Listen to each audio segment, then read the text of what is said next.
Good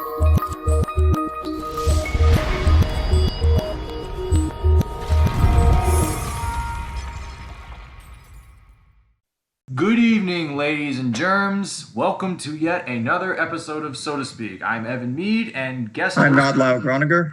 Not Lyle Groniger. Lyle Groniger has a previous engagement to attend tonight, but we would like to welcome guest host and who's actually been carrying quite a few episodes of this show lately, Joshua Weinberg. Welcome. Hello, everybody. Yeah, it's good to have you back as always. Now, tonight we're going to be doing a bit of a deep dive-ish into the cinematic work of one Adam Sandler. Now, Adam Sandler, if you've been following his career over the past couple of decades, you'll know that he can sometimes really make us all laugh. He can really hit his mark, or he can miss his mark, like by a whole half a globe, if you will. Or like half a universe. Or half a universe, yeah, no kidding. And so tonight we're just going to give a bit of a rundown on the man himself, and tonight that plays into who our guests are. From our Guilty Pleasures episode, we'd like to welcome back Brandon Levine to the show. Welcome back, Brandon. Thank you, Evan. Yeah, and introducing for the first time in So to Speak history, David Eli. These two guys. Yeah, what's up, David? Thank you for being here tonight. So, thank you. Pleasure to be here. Yeah, if you've got, so here's how tonight's discussion is going to go. So Josh and I have our opinions on the Adam Sandler / Happy Madison Productions, but no matter, we are going to, and David and Brandon tend to have like their own opinions, so we're going to have like a bit of a differing sense of opinions. So as we walk through some of Adam Sandler's and even some of Happy Madison's biggest hits from the last 25 to 30 years, we will kind of like offer our opinions. We're going, unlike our previous episodes where we just do deep dives into the plots, I'm going to keep plot summaries like just to one sentence, and I'm just going to give my initial feedback on everything. So I'm actually excited because I've wanted to talk about Adam Sandler for a long time, because of all the comedians that I've followed over the years, Adam Sandler is one of those comedians where I've actually seen most of the movies, not all of them, but most of them in his filmography, that I've seen enough of it so that I can actually talk about, and I think we all have, so that's exactly what we're going to do tonight. So, without further ado, let's get this show on the road. So, Josh, do you want to give us a little background on the man himself, Adam Sandler? Of course. All right. Well, Adam Richard Sandler was born in September of 1966, and upon looking at it, I should say, since I was probably a young kid, I kind of made a running joke in my head that my dad and Adam Sandler look similar in some ways, but he's definitely of the era of Saturday Night Live that he was on, which was from 90 to 95. He was one of the standout performers, although looking back at a lot of his sketches, I can't say I remember a lot of them, except for Opera Man. Oh, yeah. And there was also the Hanukkah song, wasn't there? Yeah, so what a lot of people may not know is Adam Sandler's style of comedy. While he does do a lot of the typical stand-up stuff, he also dabbles in a lot of musical comedy, particularly in his series of songs about Hanukkah, or mainly singing about people that are either Jewish or half Jewish. And it usually tends to get updated every 5 to 10 years. There's been at least 5 parts as of this recording that I know of. There may be more. Right. So that's another excellent point. Adam Sandler is definitely one of the more openly Jewish celebrities, and I think it's really cool for the most part. And we'll kind of get into why that is for a little bit. But yeah, no, it's really awesome that he's so open about it, and I think it's cool. So so he got a start on Saturday Night Live. According to his acting filmography on IMDb, He also had a bit of a stint on the Cosby Show a few times. That's correct. He did play Smitty, who's Theo's friend. Yeah, Wow. and as for the Cosby Show is not something we like to talk too much about on, so to speak, in light of recent events. But yeah, I know that him and a lot of other comedians got at their start on the Cosby Show, and this was the late '80s. He played Smitty from '87 to '88. Yeah. And what's fascinating is after his first film proper, Going Overboard, which the less we say about that, the better, but only look at that film if you're morbidly curious about, the beginning of Sandler's comic shtick. But it was actually late night host Dennis Miller who actually recommended Adam Sandler to Lorne Michaels. Oh, right, yeah. That's cool. One other thing, has anyone... I have not seen Going Overboard. Has anyone seen it here? No. Marnie has it, but I've not seen it in full. I saw someone reviewing it on the internet years ago, but it's not anything to write home about. It's a typical first comedian's film, if that makes sense.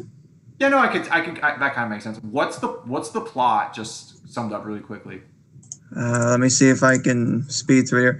Basically, Adam Sandler plays Shecky Moskowitz, who is a struggling comedian working on a cruise ship, and he ends up being the ship's comedian because they think the regular guy fell overboard and drowned, but he's still around. And then, of course, his first performance doesn't go well, but then he does end up making the audience laugh and, saves apparently Miss Australia because there's assassins involved. It's not good. Yeah. Yeah, no, it sounds like, an interesting premise for a comedy, but my rule of thumb is I can't really talk about something if I haven't seen it, so we're just going to move on. So what is fascinating? Yep. What's fascinating about Going Overboard is despite having only a budget of of $200,000, not a quarter million, 200,000, it had Billy Zane and Billy Bob Thornton in it, as well as a credited cameo from Milton Berle. So decent pull for this. And one of the creators of Phineas and Ferb, Dan Povenmire. Okay. Nice. So, good stuff. So moving on to the 90s, I'm just looking at his filmography here. He did a TV movie called... Now, this is all like bit parts that we're talking about here. So he did something called Dog Police, which is a TV movie in 1990. I personally haven't seen. By the way, guys, if you've seen any of these, just holler. So in Dog Police, the plot is a trio of dogs in trench coats are actually policemen. When an emergency call comes in, the dogs must spring into action and solve a crime. So it's Air Bud, but with police dogs. Right. Air Bud with police dogs. The rule book that says a dog can't be a police officer. In some ways, they are. Oh yeah. Yes, they are. Now, a lot of TV shows these days, definitely they have had explored that premise. Yeah, for sure. Next thing I see here is Shakes the Clown, which I actually haven't heard of. His character is called Dink the Clown in Shakes the Clown. I think that was another supporting role. It's one of Bobcat Goldthwait's works. Oh, yeah.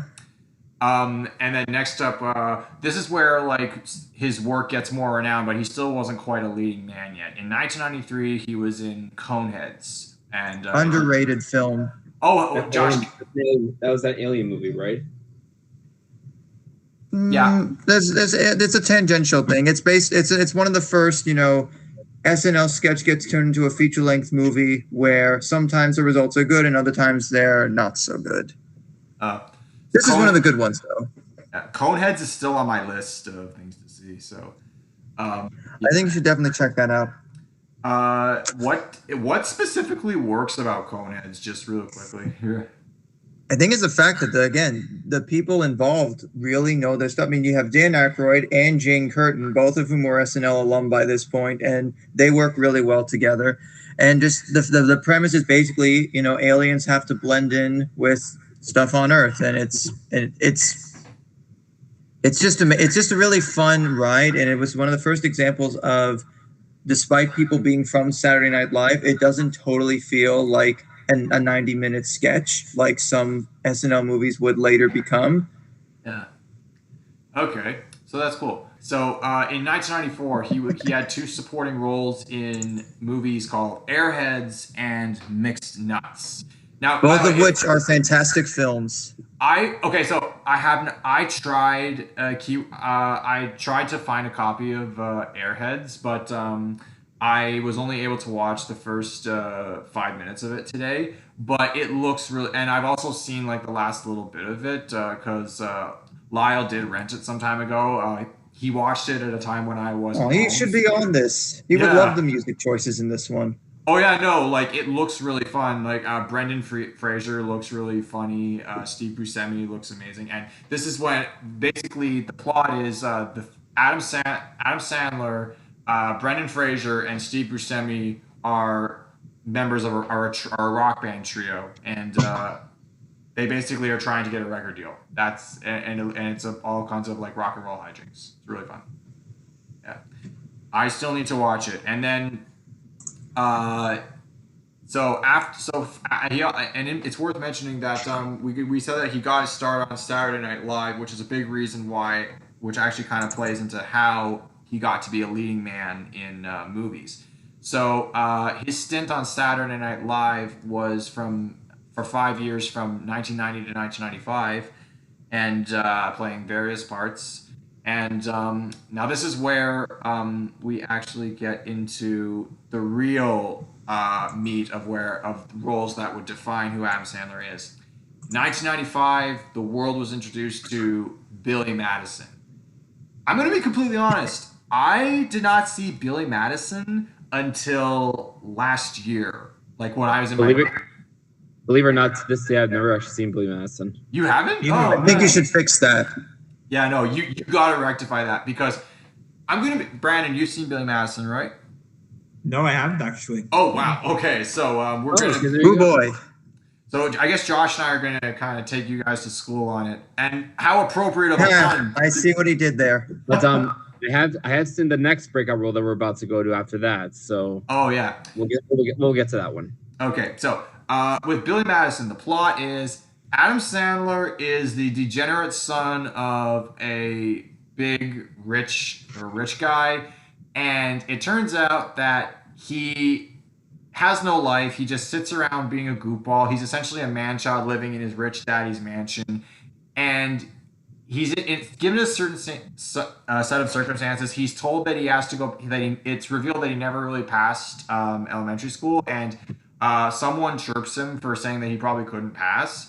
And so the reality is he has to pass every grade that he dropped out of, and because he never went to school, he's a grown-ass man going into the first grade for a couple weeks, and then he goes on to the second grade, and then third grade, and then fourth grade onward. So this is regarded as a classic amongst 90s babies. This was a movie that a lot of 90s babies hold dear to them.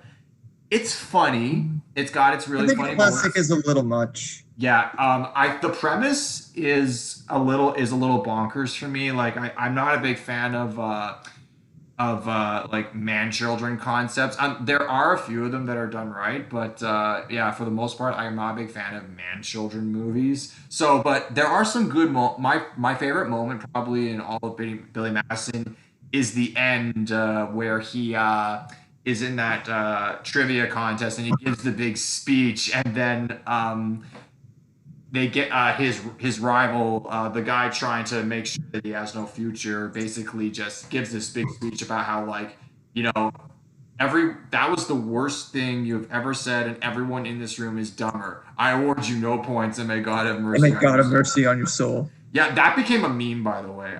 I'll see if I can. Oh, it did. And the end itself is just hilarious. Suffice to say, there's an uncredited cameo that there's something really funny, and it's like, boy, am I glad that guy was there. Oh yeah. Are you referring to Chris Farley or someone else? Because Chris Farley was the bus driver. I am not, but that is also a very fantastic cameo. And something to note later on when we get into the more modern stuff, Adam Sandler and Chris Farley were very close friends in their time on SNL from that. And his passing in 1996, I believe. Let me just double check the year. I think he passed in 1997, but that still affected Adam even to the present day. Which, side note, if you've watched his Netflix special 100% Fresh, That is a wonderful song he did. That is a wonderful song. But he has to done go back, to go back to my earlier point, classic when it comes to Billy Madison is a bit of a. It's not the right term I'd use. I'd say it's a above average film. It's quite good at points, but it does start to introduce a lot of the tropes that would become pretty known when it comes to other Happy Madison films, namely, and he plays an adult character that acts like a kid, whether it's through the mannerisms or the voice, as you'll soon find out. But he still is able to work it into being a really lovable protagonist, and you want to see him succeed because by the end he realizes that just because he's in a position of like privilege and opportunity, he doesn't have to use it, and I feel like he ultimately makes the right decision. Plus, as a side note, this was actually filmed in Oshawa, and Marty and I have driven by what part of where the actual main house was filmed at, which was really cool. Oh, nice! I didn't know that. Yeah, the Parkwood Estate Cool. is where the exterior grounds were shot there. The interior was actually filmed in Casa Loma. I can believe that. Yeah, tons of stuff is filmed in Casa Loma. That's cool. The entrance was even filmed in King City, so it's like it's Toronto. It's not just for big movies anymore. That's true. Yeah. He'll be coming back to Toronto like later in his film career to film one of the better movies that I actually think were under his name. So with the Billy Madison, it's interesting. So you wouldn't really go as far as to call it a classic. I'd say it's good. It's good, but it's not like the best of his oeuvre. It has really good moments. It has really lackluster moments, but it's worth a watch to see where everything started to gel. Plus, it's got Norm Macdonald in it, and you can't go wrong with Norm Macdonald. That's true. The one last thing I'm going to say about Billy Madison before we officially move on is some of the in terms of jokes that didn't age well. His love interest is his first grade teacher. I mean, we'll get back to Adam Sandler having a relationship with a teacher in about 17 years. Oh Lord, God damn, we're getting ahead of ourselves. So before we get into that schlock, he actually his next big movie in the very next year in 1996 was, I think, my personal favorite Adam Sandler film, Happy Gilmore. That one is. Yeah, so the plot of Happy Gilmore is as follows. A hockey player is down on his luck, and he plays golf to save his grandmother. Hilarity ensues. Yeah. Hilarity ensues is the true sense of the word. I don't know, like, the jokes just seem like, even the offensive jokes, like, really pack a punch, and I just can't help but laugh. I think, for some reason, one of the funniest scenes in this movie, for me, is the scene where his big mentor, like, dies by a fluke.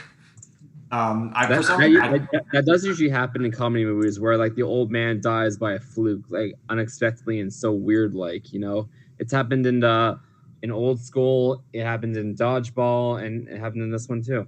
Yeah. That's very funny. Can we just take a moment to acknowledge the fact that Apollo Creed is his trainer? All right, yeah. He actually plays Apollo Creed. That is such a nice little bit of, the whole, and also that line, it's all in the hips. Remember that for a few years from now. Yeah.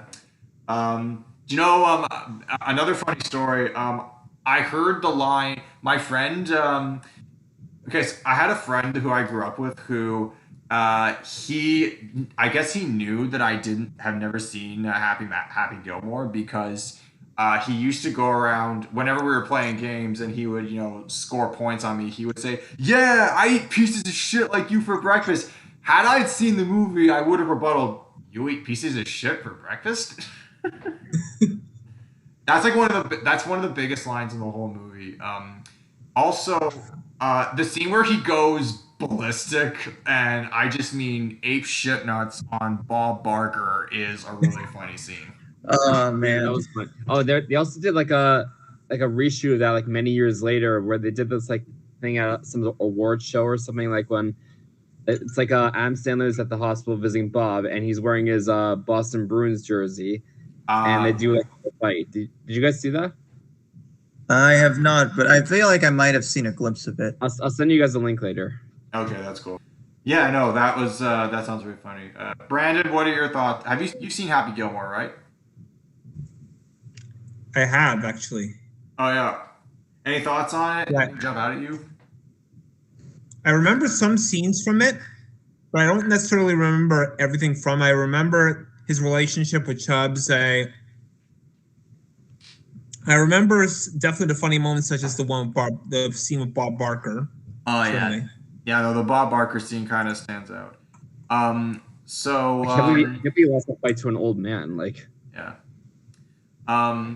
Now moving onward, he was the next feature he did was a movie called Bulletproof, which I have not seen. Has anyone else heard? Bulletproof?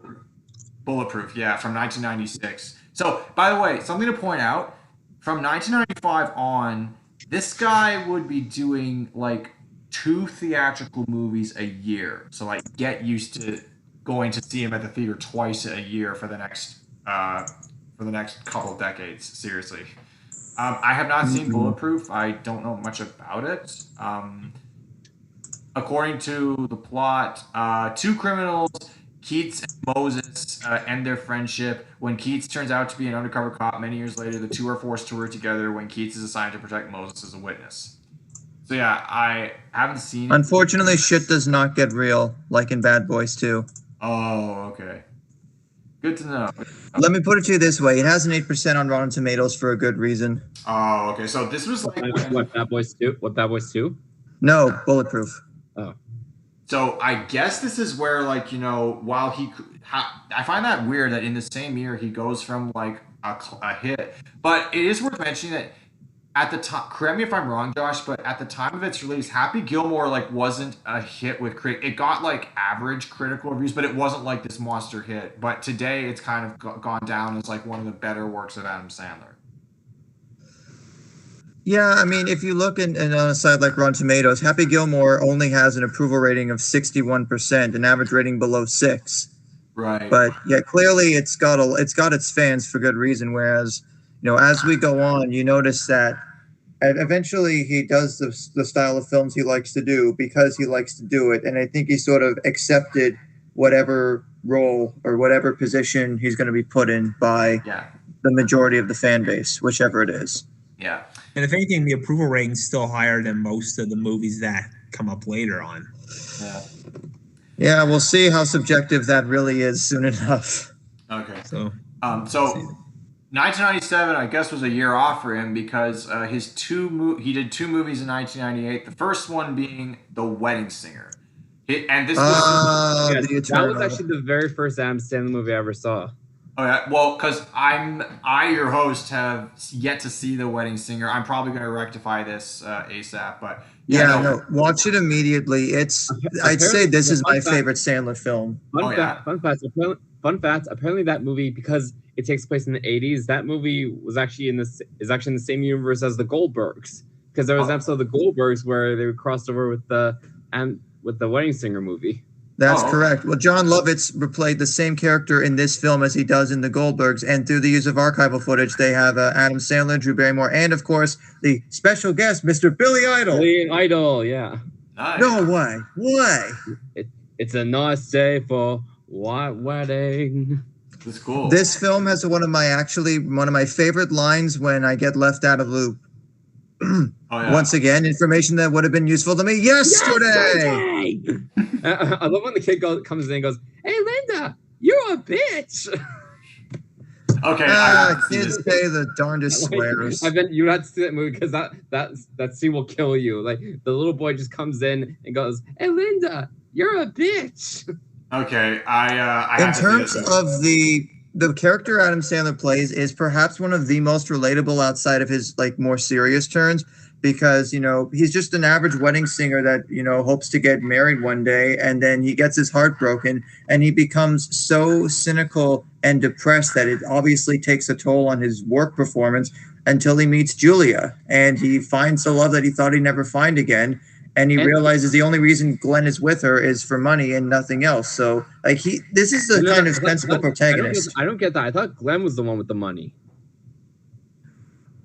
It's been a while since I've seen it. Oh no! Apparently, Glenn is the one who has the fancy car. He's got the money, not everything. But yeah, he still cheats on her and everything, and so I don't get why he's with her. He's I already had mixed it up. Holly, who is Julia's cousin, is telling Robbie that Julia is marrying Glenn for his money to deter him from pursuing her. Oh, okay.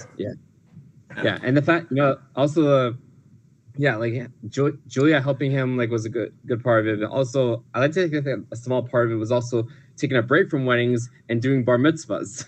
Yeah. Yeah. And speaking of like doing weddings, the wedding band that Robbie's backed by is actually they kind of have their own cult status in some ways, and I quite enjoy that. The two songs that everybody remembers from this movie are, of course, "Somebody Kill Me" when Robbie is at his most nihilistic, and "Grow Old with You" when he's at his most sentimental and romantic. Aw, that's cute. It is. I have got to see The Wedding Singer. I've slacked on it hard on it. So, it gets better. Apparently, they brought on Carrie Fisher to make the female part of the script more balanced. I can believe. I remember. And even Judd Apatow performed an uncredited rewrite as along with Adam. I can believe that 100% because Carrie Fisher she could also script doctor quite a bit. Yeah, no, but that's just so fantastic. Carrie Fisher was in The Wedding Singer? No, she was she reworked the script, so she helped write it. Yeah, no, she was a script doctor. Fun fact: the last movie she script doctored before her death was The Last Jedi. And I'm just imagining her flying through the galaxy like Superman again at that. Hey, I don't know. Take it. Maybe Ryan Johnson kind of snuck that in, and maybe that was one of the things she vetoed. But I don't know. By the way, go watch our Star Wars episode if you want to hear our 2 cents on all that. A big part of The Wedding Singer is the chemistry between Adam Sandler and Drew Barrymore, and while that will be revisited in future films, this is like the most natural. I think I've seen them because at this point, Drew Barrymore had been an established star for a while, but I feel like this is one of the roles she was meant to play. And I think this was either the year of or the year before Never Been Kissed, which also really was a big hit for her. Right. Yeah. We will get back to Drew Barrymore in a bit. She is awesome. Next up is in 1998, he did The Waterboy. I personally, another one that I have yet to see. It's all right. I would feel it's on Disney Plus because it was done by Touchstone. So yeah, that was the second Adam Sandler movie I ever saw. Oh yeah. What's the plot? It's essentially as Adam plays Bobby Boucher Jr., who has a stutter, but he's the water boy for the University of Louisiana football team, but he really does want to play football, but his mother is extremely overprotective, but he does end up actually being pretty good as, I think, a tackle. He has like this like anger attitude, like when he gets teased so much, so he brings all this anger out, and he's actually a really good player. One might say he would need anger management. Oh, nice. But he ends up being really good at football, and then he has to basically balance, actually trying to help the team win the championship game versus actually finally standing up to his mother, who, mind you, is played by Oscar winner Kathy Bates. Oh, nice. Misery. Cool. Misery. Misery, the comedy. Yeah. So yeah, another one on my watch list. I'm just gonna update my Letterboxd watch list right now. Okay, so the next one, going on to 1999, this one I have seen, Big Daddy. It's a very heartfelt movie. He winds up with a young boy, like a 6 or 7-year-old boy in his custody, and Joey Lauren Adams also goes on to be the love interest. And there's a big here he is in your life. Yeah. Here he is in mine. Yeah. Unfortunately, they don't really have a sweet life most of the time. Yeah. Adams, I have seen Big Daddy once a long time ago. It's a very heartfelt movie. It's of course, the last guy ever who should have kids is, has a kid in his care. So hijinks ensue. Some of the jokes are a little cringy, but it does have its very heartfelt moments. So I would say this is one of the better ones. Yeah. I think that was the first movie that Rob Schneider and Adam Sandler did together. Is it? I think so. I do remember. I can't verify that. I do remember that was when that. I think this was the first time when Steve Buscemi played. Correct me if I'm wrong, but wasn't this the first time when Steve Buscemi played his reoccurring Adam Sandler character, Crazy Eyes? That sounds right. Crazy Yeah. Eyes. What? Crazy Eyes is okay. So sometimes Adam Sandler. We'll get into this in the next decade, but we're just gonna be upfront about this. Adam Sandler has tons of friends. Oh yes, I remember. Yeah, he plays the The homeless guy. Sandler crew is down with the homies. Yeah, no. Yeah, So Adam Sandler has a whole troupe of comedy actors that he invites on all his movies. Yeah. I know what you're talking about. Yeah. Yeah, Steve Buscemi is part of this alumni, and we will get to him later on. But and yeah, Crazy Eyes is just this weirdo who Steve Buscemi plays, and I think it was because I think it basically Steve Buscemi's already unusual facial structure looks even weirder. So that's really all I have to say. He plays a homeless my guy. girlfriend. He plays a homeless guy who actually chose to live on the streets because he said it was either that or go to military school and be trained by his father. Right. He chose to live on the streets. Yeah. Anyways, he did. This is from this point in 1999. He had a supporting. He did. This is speaking of. Wait, Evan, you're forgetting the most important part. Oh, which part? Which one? Jon Stewart, we miss you. Oh yeah, that's true. Please come back. Oh, maybe you don't need to come back to TV, but it was one of the few moments where you could say, yeah, one of the best late night guys was in an Adam Sandler movie. That's right. Yeah, and it was good. Yeah. It has been a while. My girlfriend was just mentioning this one recently. Yeah, because I just watched this one recently, and she was mentioning Steve Buscemi's homeless character, saying that he kind of appears in several roles, and I was thinking he kind of is an ongoing star in the movies, except he's very rarely the number one guy. Right. Stay tuned for the ongoing adventures of Crazy Eyes. Yeah. Anyways, so moving on. In the year 2000. In the year 2000. Right. And thus begins Happy Madison Productions. So that's a good point, Josh. Where did Happy Madison Productions, obviously a combination of Happy Gilmore and Billy Madison, two of his most famous characters, just combined into one name for a production company. When did that officially kick off? The first official Happy Madison produced film is Deuce Bigalow, Male Gigolo, and from there, every single movie, well, almost every single film Adam Sandler would star in until the Netflix years would be produced by Happy Madison, even the ones that were not distributed by Columbia Pictures. And this is where Adam Sandler was getting so big that he could produce his own work and like co-write his own work. And his friends' work. Oh yeah, we'll get into that for a little bit. So in 2000, his next leading role was Little Nicky. I have not seen this. Don't worry. I know. I keep saying like I haven't seen I've only seen like 3 of his movies from the 90s, but don't worry. In the next couple decades, I've seen quite a bit of his work to have some say in them. But I'd say Little Nicky is actually worth a watch. I mean, it's not the best or well-aged movie by any means, but you know, I mean, yeah, an Adam Sandler character that has a speech impediment. Where have I seen that before? But the character is just. Imagine if you were the youngest child of 3 kids and, you know, you were born in hell and you're just trying to exist, but then you have to stop your 2 older brothers from literally taking over the world. And also to save your dad, the Lord of Darkness, Satan, who's played by Harvey Keitel. And then you have to save the world with the help of a talking bulldog and Alan Covert. Wait, what's the movie called? Little Me? Little Nicky. Little Nicky, yeah. Oh. But it's kind of amazing just it's kind of bonkers in its premise, but just the sheer lunacy of it ends up working pretty well at times. Some of the side characters that are in here are worth watch, but you're going to know from the soundtrack that this is very much a movie that came out in late 2000 because there is a lot of nu metal and alt rock from that time. Starting off with literally the song you hear in the credits and at the beginning of the movie, and that is POD's "School of Hard Knocks." Okay, nice. Brandon, and it goes on like this. Yeah, Brandon, have you seen Little Nicky? I haven't actually. I've never even heard of that one. Actually, I think you might like it. Okay, cool.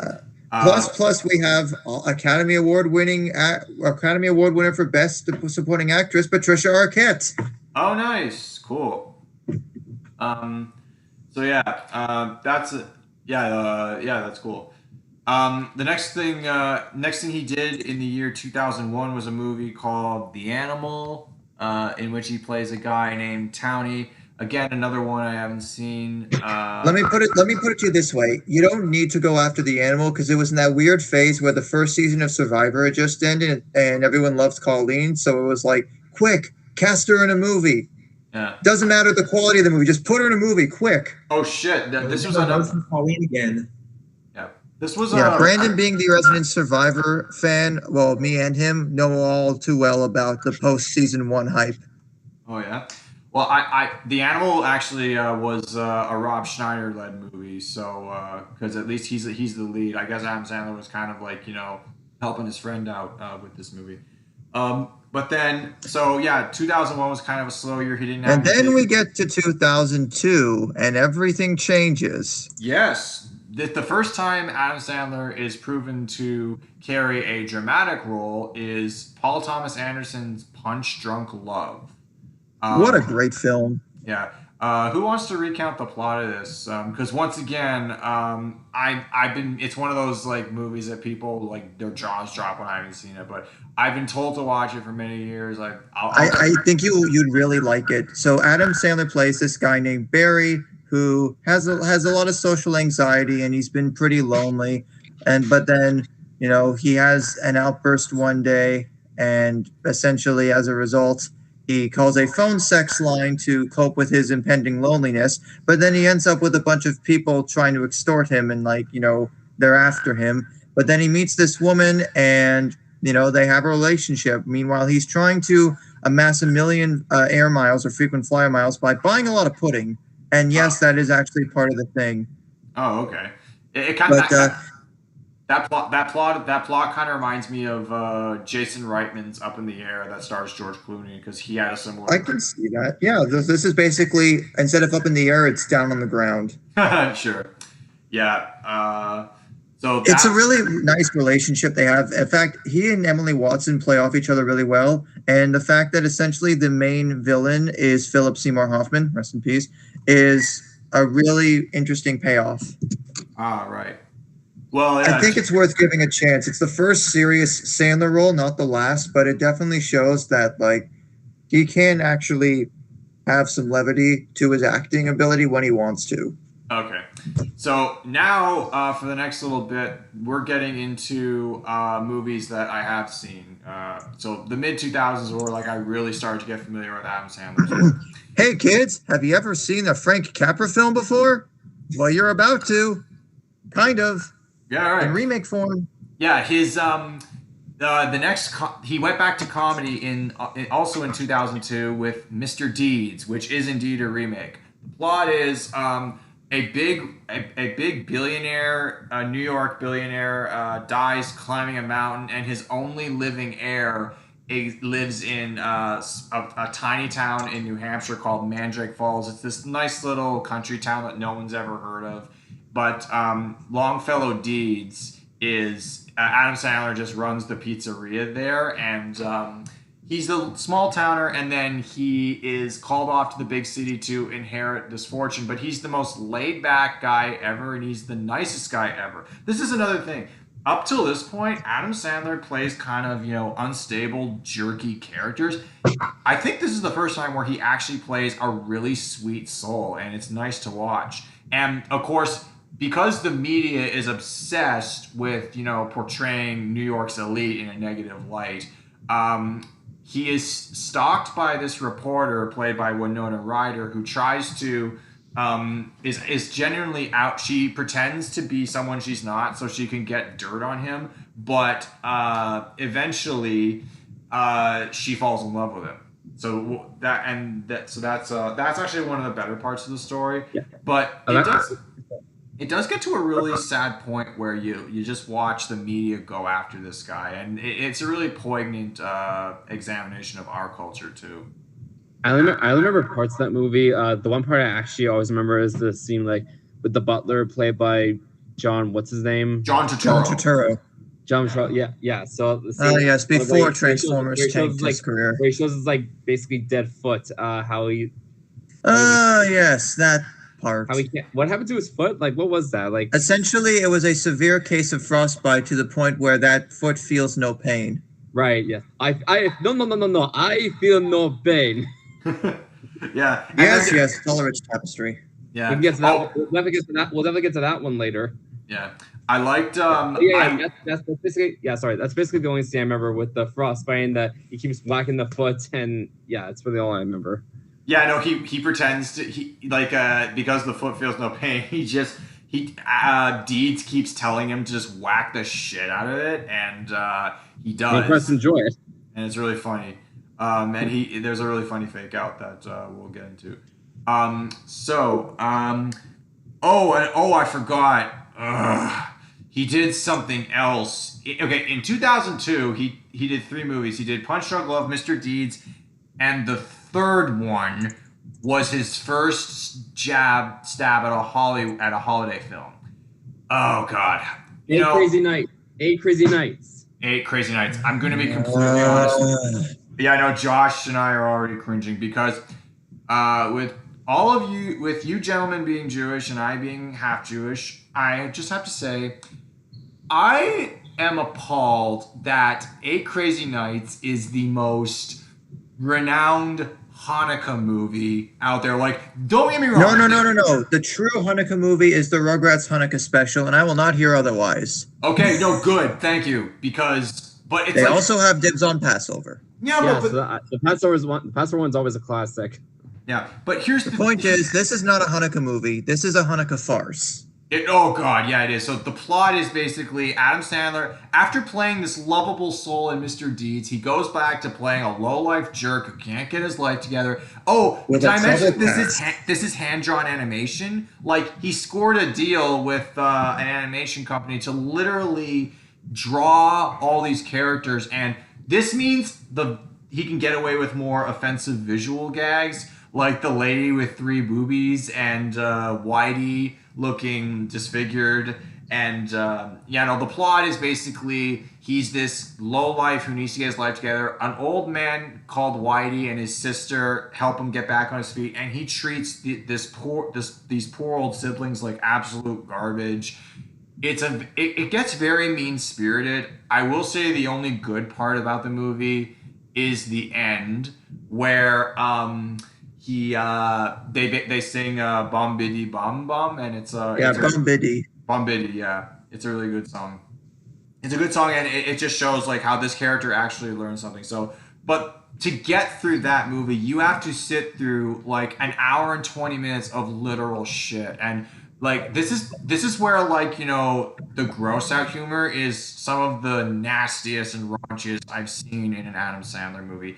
And it's so bizarre that like all these big brand names are portrayed in the movie, like for product placement purposes. And like I gotta hand it to Doug Walker, you know, a critic I don't normally agree with that often, but he did point out when he reviewed the movie, like, were all these brands really comfortable attaching their name to a movie of this offensive nature? And like, I guess, you know, money talks, so yeah. But to my point, I'm glad that there is another Hanukkah movie out there that you consider a classic, but the Rugrats Hanukkah special and 8 Crazy Nights are the only 2 Hanukkah movies that I know of to this day. Because, like, I'm sure there have been Hanukkah movies, like, made elsewhere, but in terms of, like, Hollywood Hanukkah productions, the holiday doesn't nearly get as much cinematic attention as Christmas films do. Now, there are some great... Can I say something? Sorry. There's one particular Hanukkah special I always remember. You guys remember Lamb Chop? I was about to say that is actually a national treasure. Yes, okay. The Hanukkah Except Lamb they're Chop, all gone now. Starring Sherry, Alan Thicke, God rest his soul, Lloyd, what's his name, God rest, and Mr. Miyagi from Karate Kid. Pat Morita. Nice. I also forgot to mention the Disney Channel original movie from 2003, Full Court Miracle. All right.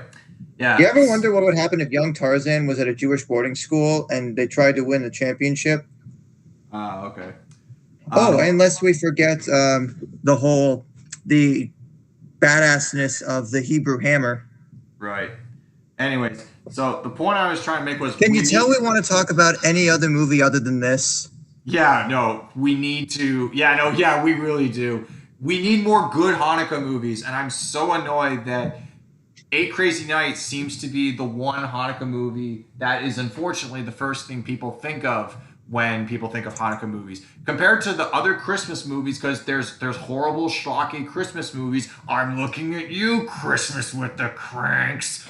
But in fact, they become so synonymous. The Hallmark Channel or W Channel, they just air them in the summer because they're so synonymous. Yeah, those movies is like so pointless. Like it is literally the same story in every movie. Guy meets girl, guy and girl does some things. Boy meets girl, and the plot is basically nothing. Let me say, guy meets girl, the guy and girl does something together, and then they have like a little fight, and then they kiss and make up. That's it. In other words, the plot of every rom-com ever made.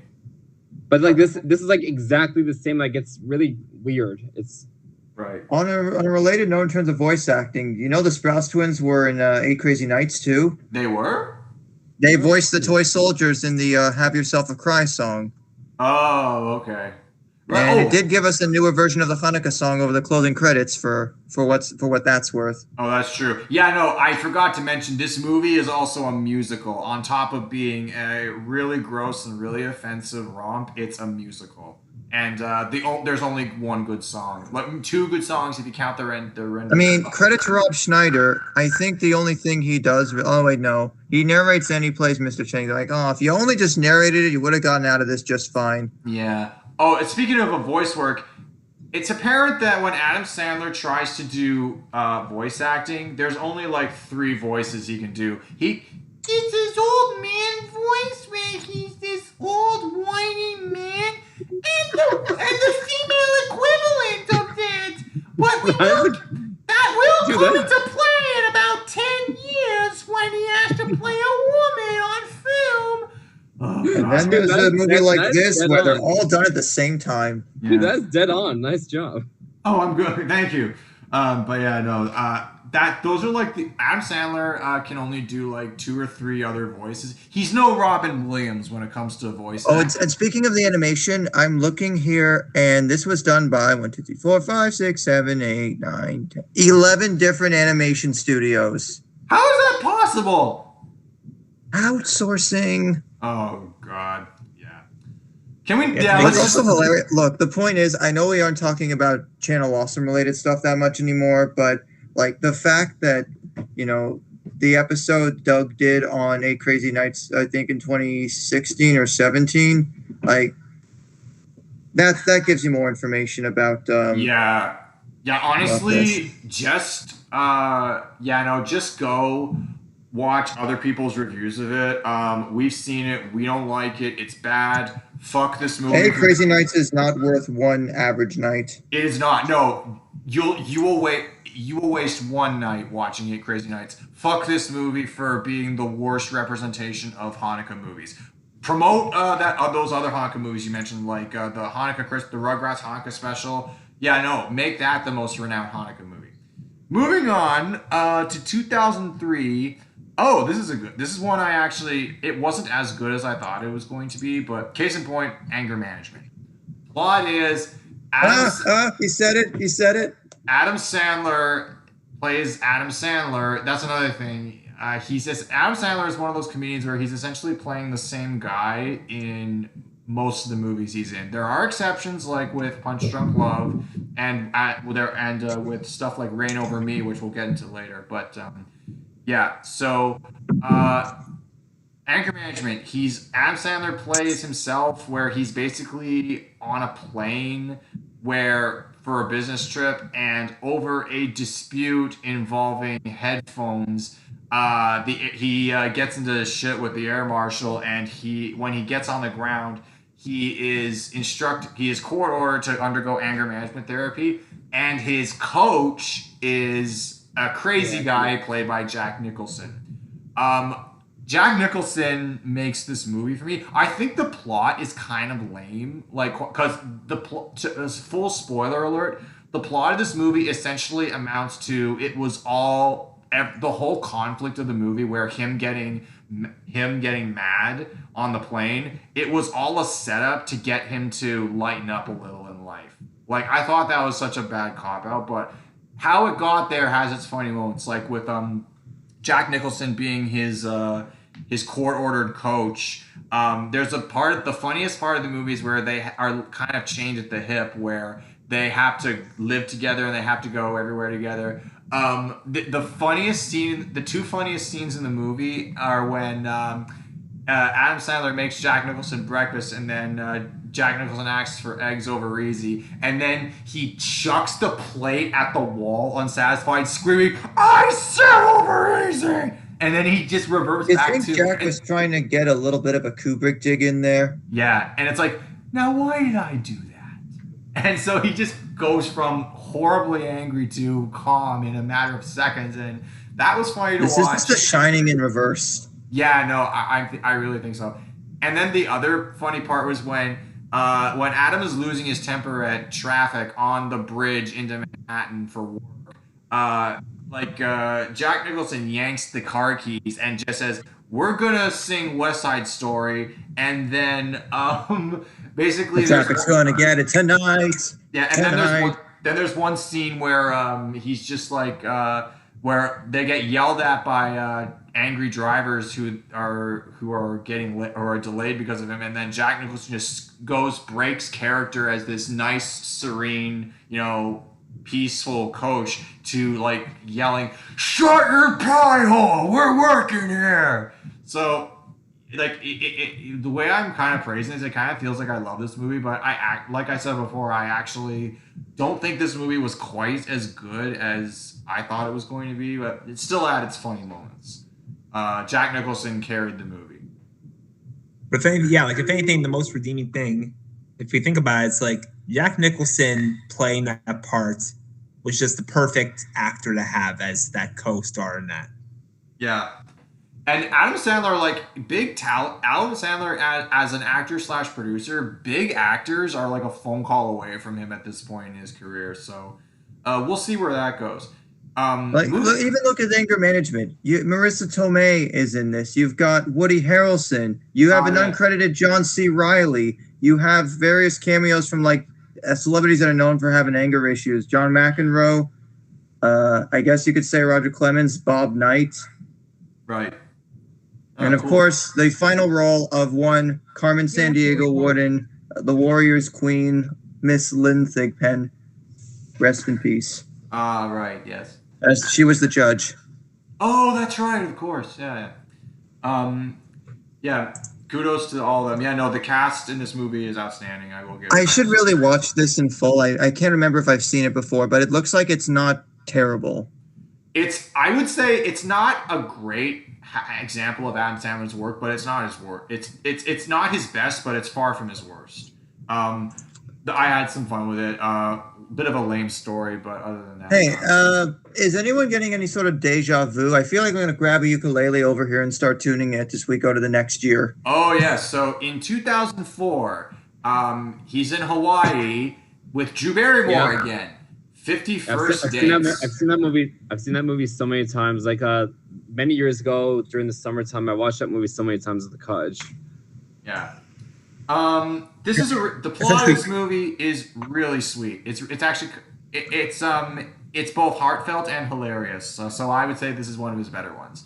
The plot is he meets this he's this sailor / boat repairman who meets this gorgeous woman who comes in and orders. No, he's a vet.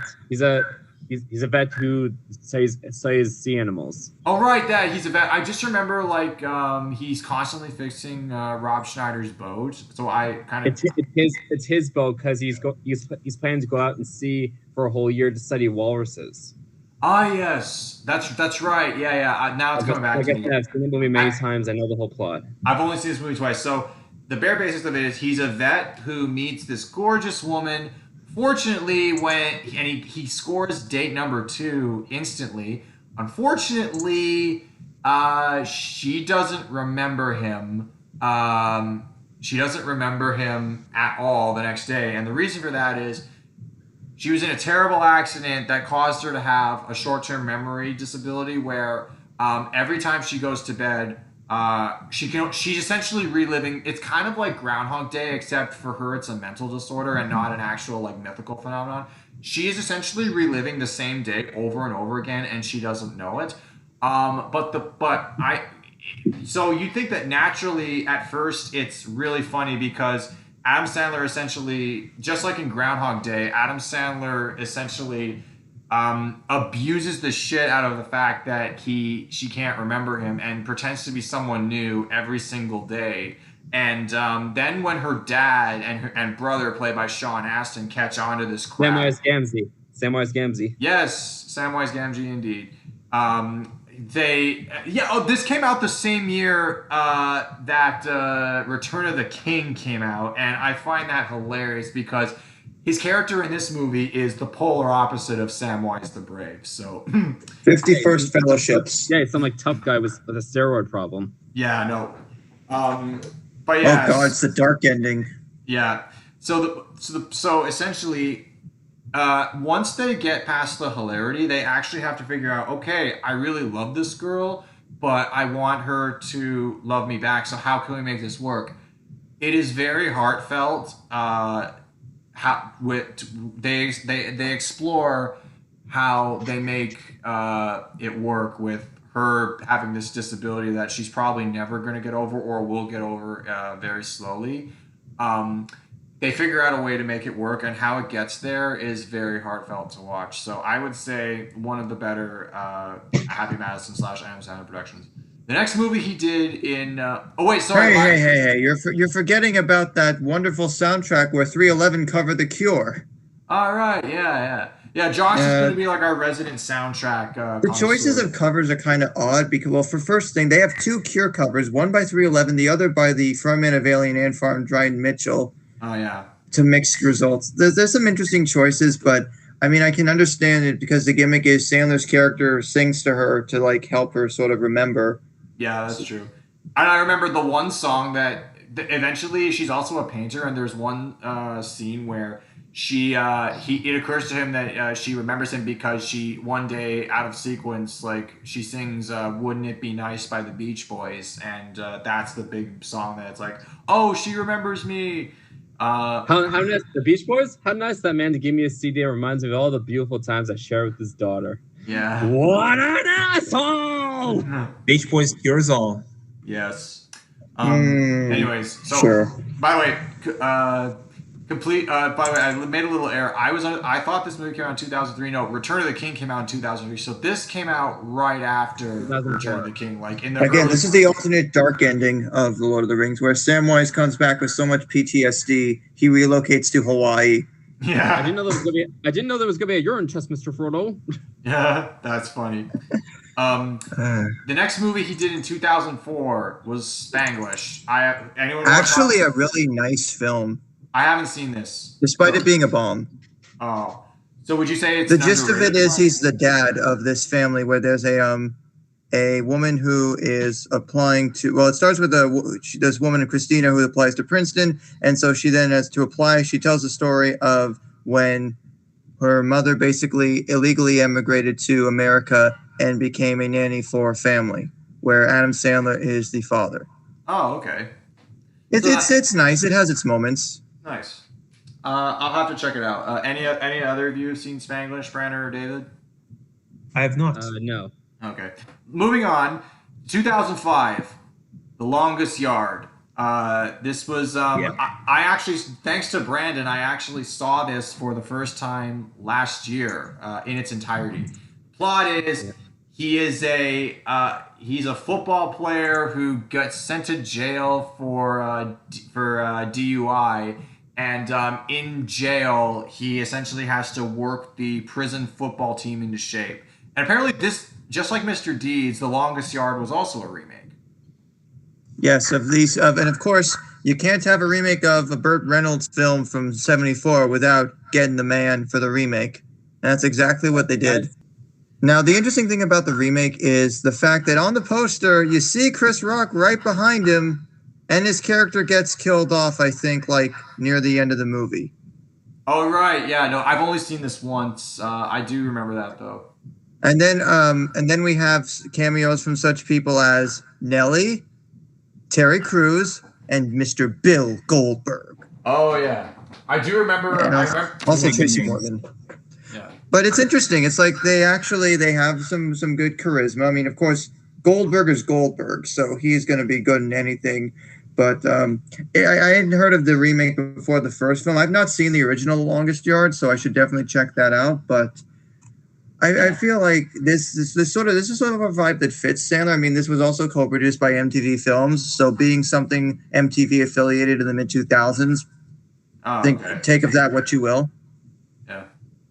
Seeing Terry Crews in this though was interesting because it was so different from anything else that I had seen Terry Crews in just this role. Whereas, Yeah. like in other roles, I've seen him in a lot of comedies. This one was a much more angry role than I'm used to from Terry Crews. So it was very Definitely. interesting. And especially since Terry will be in at least one or two other Happy Madison films going forward, but like this was the beginning of he has actually some serious dramatic chops as well as the comedic ones that we'd see in both later Happy Madison films and also later TV roles. Yeah. And yeah, not to mention we've got Diesel and Stone Cold as guards. Yeah, Kevin Nash and Steve Austin are guards, and also the Boz, Brian Bosworth. Yeah, that's true. Sports people will get these references, I'm sure of it. Right. Yeah. But I did love the relationship between Adam Sandler and Chris Rock's character in this because I feel like it just worked well, it gelled well together, and you feel for Chris Rock's character in the moment that caretaker gets killed. James Cromwell was the warden in this movie, who was also the villain, right? I believe so. Yeah, he was. Then there was okay, so that's The Longest Yard. In 2005, he also had an uncredited part in the sequel to Deuce Bigelow, European Gigolo. I remember seeing TV spots for this back in the day, and it looked like shite. I'm glad I didn't see it. It is not worth remembering. Neither of them are worth remembering. Yeah. That was another like Rob Schneider led romp. Do you feel like now is a good time to talk about the other like Happy Madison stuff that he necessarily produced but not necessarily? Well, yeah, because when starting in 2006, it becomes very apparent that Adam Sandler understandably likes to take some time off every now and then between films, and his troupe is more than happy to pick up the slack, as the first film of 2006 in Happy Madison stable is Grandma's Boy. Yes. I have to be honest. I saw this for the first time last year as well. Thanks to I saw this years ago. It was not good then. It's not good now. I will just say I'm not a big fan of gross out humor, but I remember the guy who was this actor who was in Avatar and Dodgeball, A True Underdog Story, was the villain in this movie as like this emo like gothic game designer. Well, sorry, goth and emo aren't the same thing, but he's like this really gothic game designer, this complete edgelord. And it's about this loser game designer who lives with his grandma, and the grandma is played by the mother from Everybody Loves Raymond. Yeah, may she rest in peace. Oh right, yeah, that is true. She's a great character. The premise is, I feel like, who's the name of I keep forgetting his name. Like this guy didn't do a whole lot, but it's the guy who I feel like this Adam Sandler could have played the lead, but. Because it really feels like the guy is acting in the part of a character that Adam Sandler. You mean play. longtime Sandler stable Alan Covert? Alan Covert, yeah. I don't know why. I just can never see him in like the lead. I don't know how he's able to carry a movie, but you know he did a decent job with this. And I did find the ending to be a bit anticlimactic, where he kind of just loses all hope and just he's also a crazy ass stoner, so he just gets high like crazy. And the foreshadowing with some of the stuff in this movie not helped by the fact that we have one future Apatow stable, Mr. Jonah Hill, in this. Right, yeah. Around the same time Superbad had just blown up. The weed stuff you will start to see it's carry over into Happy Madison, much as it does with the frat pack era of Yes. comedy films. That's Seth Rogen the and hell James before Franco's Predator, well. team. Remember so those names. Oh yeah. So so Grandma's Boy, you know, an Adam Sandler film without Adam Sandler comes in, but Adam Sandler. How about we get to the reason why most people came to this? Yes. Now, the next movie that this movie is widely regarded. If you thought let's assume you were one of these audience members that thought Adam Sandler was great, and then 2006 is the year where after 2006 he just started making complete schlock after that. But a lot of people point to Click as the quote unquote the last good Adam Sandler movie, and I can't help but agree. Not only do I think this is good, I may go even as far as to say it's great, because the first half is your typical Adam Sandler Happy Madison comedy with crazy product placement and shout outs. The second half you just can't take because it's so sad. The second half is something that it goes off the rails, but then it also it just plunges straight down into super dark territory. Yeah, like the scene. There are two scenes where I actually forget that I'm watching a comedy, let alone an Adam Sandler comedy. The scene where he missed his father's death, so he uses the plot. I'm getting a little ahead of myself. The plot of the movie is he is a guy who a crazy store totally salesman. Not Doc Brown, played by Christopher Walken. Yeah, I know. A crazy store salesman at Bed Bath & Beyond gives him a universal remote control, but the catch is, just like the movie Clock Stoppers, we have the watches that can stop time at will. The TV remote literally controls life like it's a movie. Like, you get this thing, this is what happens. It sounds cool, but there's a horror to it. What happens is, this universal remote control, if you press pause at something, it will freeze. If you pause in the game, you pause for real. Yeah, no, there's a scene where he pauses he pauses what he thinks is a documentary to talk to his wife, and his wife is completely frozen, and at first he doesn't catch on. But he figures it out when he uses it on his dog, and he uses the mute button and the fast forward button, and he can't believe it at first. But yeah, classic Adam Sandler hijinks ensue. But the twist is, eventually, the more stuff he fast forwards through and the more stuff he mutes, eventually he gets to a point where he's fast forwarding through so many things that as soon as the same thing comes up in life later on, it fast forwards automatically because the remote programs itself. Oh God, the remote's machine learning. Yeah, no, this means that because he fast forwarded through quality time with his family, every time there's a family get together, it fast forwards through it. Every time he actually wants to have sex with his wife, played by the gorgeous Kate Beckinsale, he fast forwarded through sex one time. So that means whenever he wants to get it on again, it automatically fast forwards. Oh, the horror! And every time. I think the problem happened when he fast forwarded through a whole year just to get that promotion. So that's when it all started. Yeah, no, he didn't. But this isn't really an excuse, and it doesn't justify what he did. But he was under the impression that he was going to be promoted in a couple of months, not a year. But he didn't think that through, so he fast forwards to his promotion, and he misses a whole year of his life. And then it starts programming itself from there, and his marriage falls apart. And then the real horror of it is when his boss very casually says, I wouldn't be surprised if you wound up being our CEO one day. And then the second he says, oh, I would love for that to happen, the remote beeps. It's like Google saying, did you mean this? Yeah, no, it catapults him 10 years into the future. And of course, there are a couple of cheap jokes about what life in New York City is going to be like in the year 2017. Oopsie, because we already lived through the year 2017. Oops. No, there's a radio station that plays. Okay, in news today on February 24th, 2017, Britney Spears had her 23rd baby today. Proud father Kevin Federline is now considering getting a job. Also, Michael Jackson, the first human to clone himself, is now suing himself for molesting himself. I'm like, God, those jokes didn't age well. Oh, no. Because Michael Jackson died in real life circa 2009, and Britney was actually getting her shit together career-wise in the year 2017. In 2016, she had a new album. Like I And said, now, it's in what recent- happens when in you try and be recent news, topical. In recent news, her father's going to back off now. Supposedly. Hashtag free Britney. Hashtag free Britney, indeed. Yeah, so Just we're add gonna, it to the we list. It's digress. kind of an odd duck at times.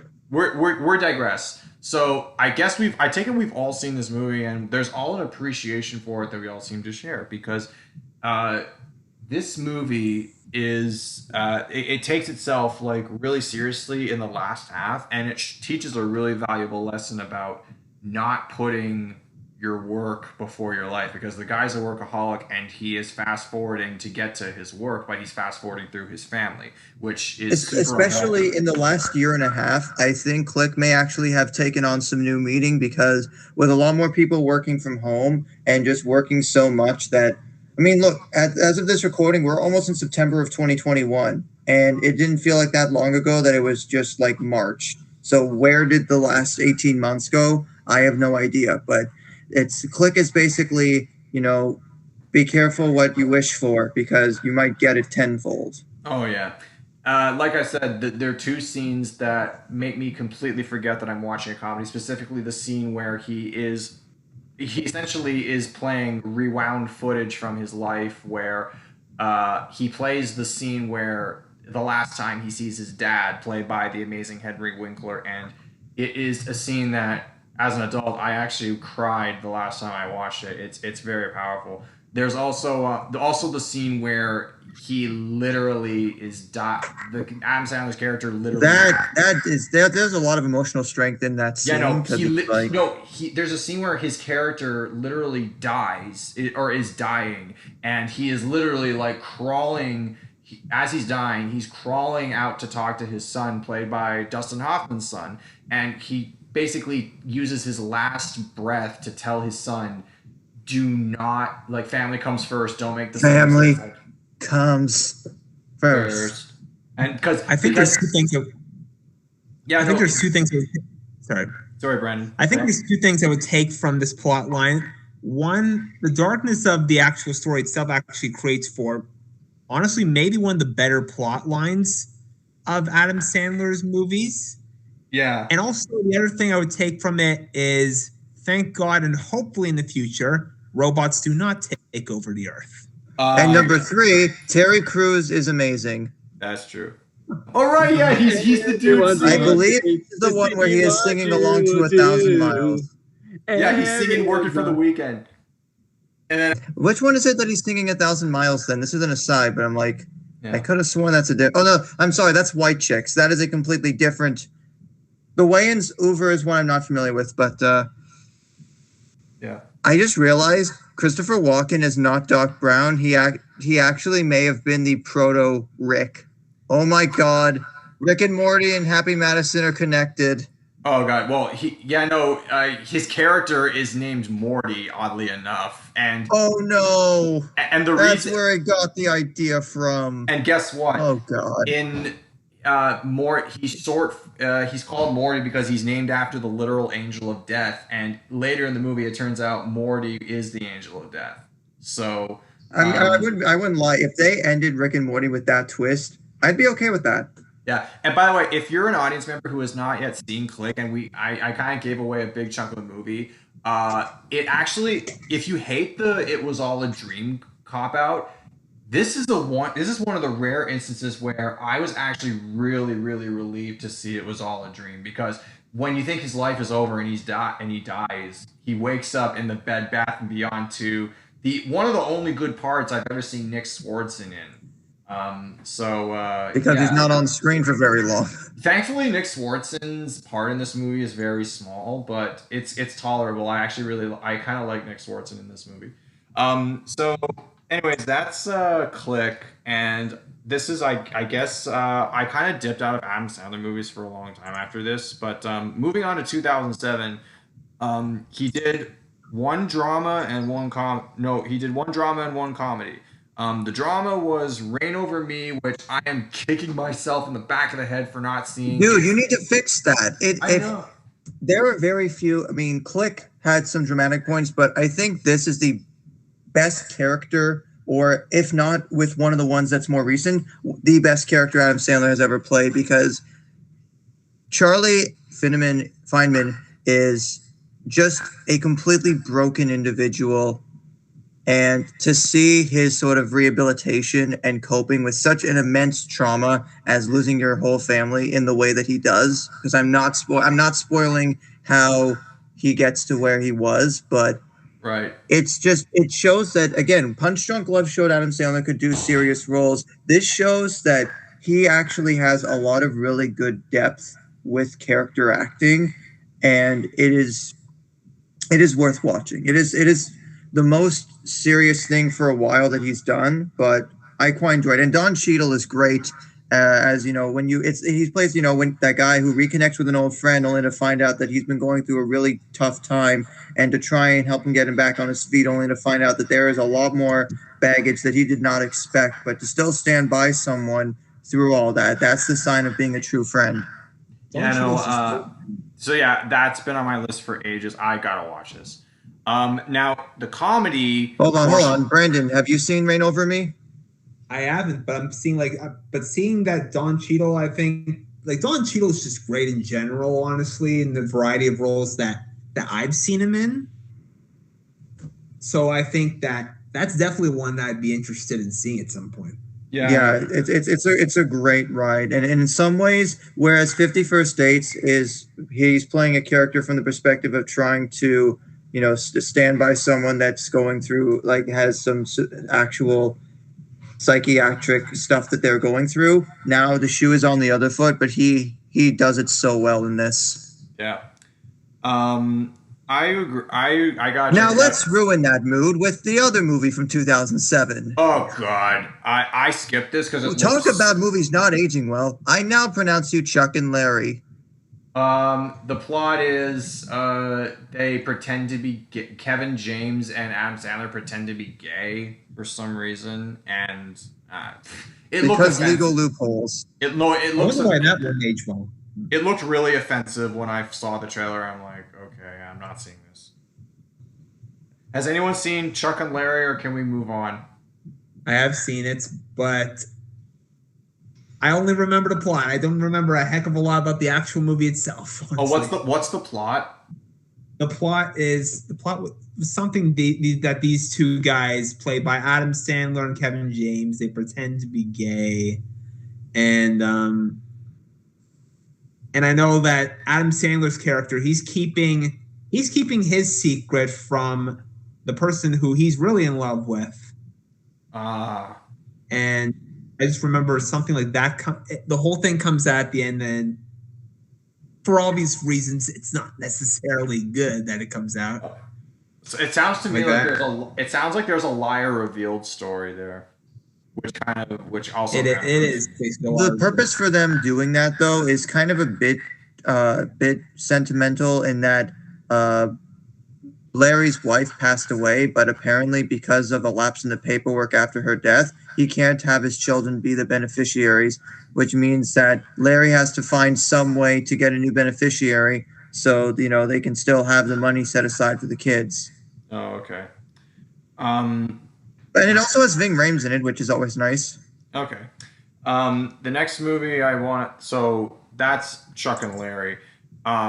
You don't mess with the Zohan. Oh, if you thought I've now pronounced you Chuck and Larry was full of stereotypes. Oh God, I think this. Bring on the Zohan. You Don't Mess with the Zohan, I think, is the most offensive movie Adam Sandler has ever done. Now, okay, so You Don't Mess with the Zohan. This is one of my personal favorites. Okay.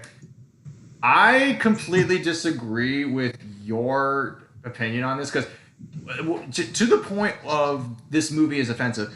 Even in good Adam Sandler movies, I should really point out that a lot of the comedy in a Happy Madison or Adam Sandler movie in general is really grounded in stereotypical humor. Like, there's tons of jokes at the expense of other races. There's tons of jokes at the expense of gender roles, and there's just offensive jokes in general. Like, you know, the whole premise of I Now Pronounce You Chuck and Larry is offensive, but You Don't Mess with the Zohan takes the cultural the cultural, the literal war between the Palestinians and the Jew and the Israelis is satirized in this movie because you don't mess with the Zohan. He's essentially this cartoon character in live action. This Israeli special forces guy Zohan, who goes to New York to pursue his dream of he doesn't want to. He's so sick of yeah. Sorry, I to point out, like Israeli special forces. I believe the correct term is Mossad. Mossad, yeah. He is sick of the fighting with the Palestinians, and his arch enemy is a dude played by John Turturro, who makes a comeback. John Turturro really didn't have anything better to do in between 2007 and 2009 because this Transformers 2, yeah. So essentially, he goes to New York City and ditches the war to become a barber. And, he is this extremely, stereotypical. He's a complete womanizer, by the way. And every joke at the expense of, women or politics that can be made, that you could get away with at the time, he gets away with it. Talk about movies that would never, ever be made today. Like, I feel like this would be one of them. So, but, yeah. I mean, I've heard people... Borat, so... Yeah. Oh, yeah, though, this did come out the same year as Borat. That is a good point. I completely forgot about that. No, wait, Borat came out in 2006. What the hell am I saying? Sorry. So what you're telling me is next year, because it's been 14 years since the movie's release, it'll get a sequel on Amazon Prime for some reason. Oh, you don't mess with the Zohan again? Like I said... You don't keep messing with the Zohan. Yeah. Can't rule it out. So Disco, good, Disco. Okay, so David, can you give us the rundown of why you like this movie? Because I have heard like somewhat decent arguments for liking this movie. I personally am not in that camp. I didn't enjoy myself watching. It does have like some funny moments, and it does have some funny moments. And like as someone who's Jewish, like me, my family, like when we watch this movie, like the stuff they say, we're not offended by it. We're just amused by it because. It just has its moments. Like, it's not... Yeah, it just has its moments, Okay, fair enough. I mean... The roots of this movie go back quite a ways, because the first script of this, the first draft was written by Adam, Robert Smigel, and Judd Apatow in 2000. But then after a little thing that happened on that one day in September the next year, they delayed it because they felt that it would be too sensitive to do a movie involving that right afterwards. And then Apatow then left to do Undeclared, and then he hadn't been involved since. Oh, okay. Cool. Also, it is apparently based in part on the story of Nezi Arbib, who was an Israeli soldier that after he finished serving, moved to Southern California and became a hairstylist, and he trained with him and his brothers, who were both also former soldiers, for 2 weeks to learn the whole hairstyling thing. And there are elements that first appeared in various SNL sketches, which apparently were written by Robert Smigel but starred Tom Hanks from around that time. Oh, okay. So I didn't know this information. So You Don't Mess with the Zohan was kind of based on a true story. I didn't know that. In a way, yeah, but the whole development health thing, it doesn't surprise me. But again, when it comes out in the late 2000s, and look, it's not no Bart Mangled Banner or anything, but it still feels very much like. Yeah, I do like the funny skit they do in the Zohan movie, where whether it's in Israel or in New York, like Zohan and every Israeli, they dip their hummus in everything. Like, he even brushes his teeth with hummus. The father puts hummus in his coffee. Like, yeah, it's not some sort of stereotypical thing. Like, hummus is really popular in Israel. Like, I've seen it. But does it have a grandmother in a commercial saying she puts that on everything? Ah, nice. I put that shit on everything. Okay. So in the other comedy he did in 2008, this guy Adam Sandler was strictly comedy. So he did Bedtime Stories, which I have. Hey kids, you ever wonder if Walt Disney Pictures worked with Happy Madison? No? Well, too bad. Here it is anyway. Yeah, Adam Sandler works with Disney. That was a new one. Who has seen Bedtime Stories? I have. Oh, Josh, you don't sound too happy about that. Because who was asking for Disney to bankroll a Happy Madison film exactly? Because the results are like clearly somewhere in the middle, where it's trying to be edgy and subversive, but it's also Disney, so it's a very stringent. You are not going to push that many boundaries. Right. What's interesting? That movie came out the same year as Marley and Me with Jennifer Aniston and Hotel for Dogs with that Lisa Kudrow was in. I know that because there was this one time where I saw a movie and the trailers were Bedtime Stories with Monica, Marley and Me with Rachel, and Hotel for Dogs with Phoebe. And then 17 again with Chandler, and oh my god, it's a Friends cinematic universe. But where was David? Was that also the same year? He was voicing Marty in Madagascar. Oh, that's right. Oh, by the way, and in 2008. Was that also the same year, Josh? Madagascar 1 was 2006. Madagascar 2. 17 again. Was that also the same year as those other movies? I'm going to say 08 or 09, so same relative time. Yes, 2009. 17 again was 2009, which had Chandler. Regardless. But if you ever wondered how Adam Sandler would be as a hotel handyman, then this is maybe the movie for you. Oh, yeah. Maybe. What's Repairman, yes. I personally, I would you recommend checking out Bedtime Stories, or is it like not worth watching? Well, it's on Disney Plus, I think, so it's not exactly like you'd be going out of your way that much. Okay. Yeah, I think maybe it is. If you want to watch any of these movies, quite a few of them are on Netflix. I know Big Daddy and The Longest Yard are on Netflix. I also believe Mr. Deeds is on Netflix. But yeah, no, and Amazon Prime has quite a few of them. And also, let's just move on. It's kind of interesting in the premise that apparently when Skeeter tells his kids bedtime stories, they actually end up coming true. Yeah, no, that sounds like a creative premise, but it lends itself to a bunch of hijinks that I can see Disney pulling off, and the poster does look like a poster for a Disney film. So, yeah. I don't know. It looks like they're trying to hold back 300. Yeah. Oh, that's true. Now, in 2009, he did a movie that I actually also want to watch with Judd Apatow at the helm called Funny. And this is where Happy Madison and the Frat Pack kind of collided in Funny People. But see, calling it Happy Pack doesn't have the same ring to it. Yeah, well, the thing is, I feel like I have no reason to see this movie because the big twist is blown in the trailer. Like, he thought he had cancer, and he lived every moment like it was last. Wait a minute, 50-50 didn't come out in 2009. It did. Did 50-50? When did 50-50 come out? I'm going to say 2011. Oh, yeah. Oh, you're making sure. That's the joke. All right, yeah.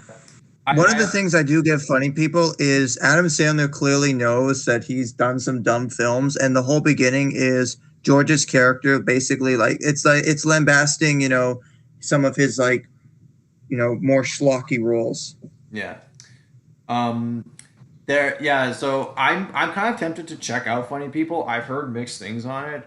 It sounds, but I feel kind of dejected from watching because it's like the trailer blew the whole movie for me. Like if they, I feel because like he thought he had cancer, but then he doesn't. So I'm like, oh, I think you should watch it. There's this little guy that has a small role in it. You might have heard of him from his new Netflix special. This guy Bo Burnham. Oh, okay. Now I have to watch it. Okay. Which, side note, I have not seen Inside yet. Yeah. Now, supposedly Funny People has one of the higher ratings from Rotten Tomatoes of the Happy Madison films. Oh yeah. Now, was Funny People a Happy Madison production, or is this Judd Apatow's company? It is.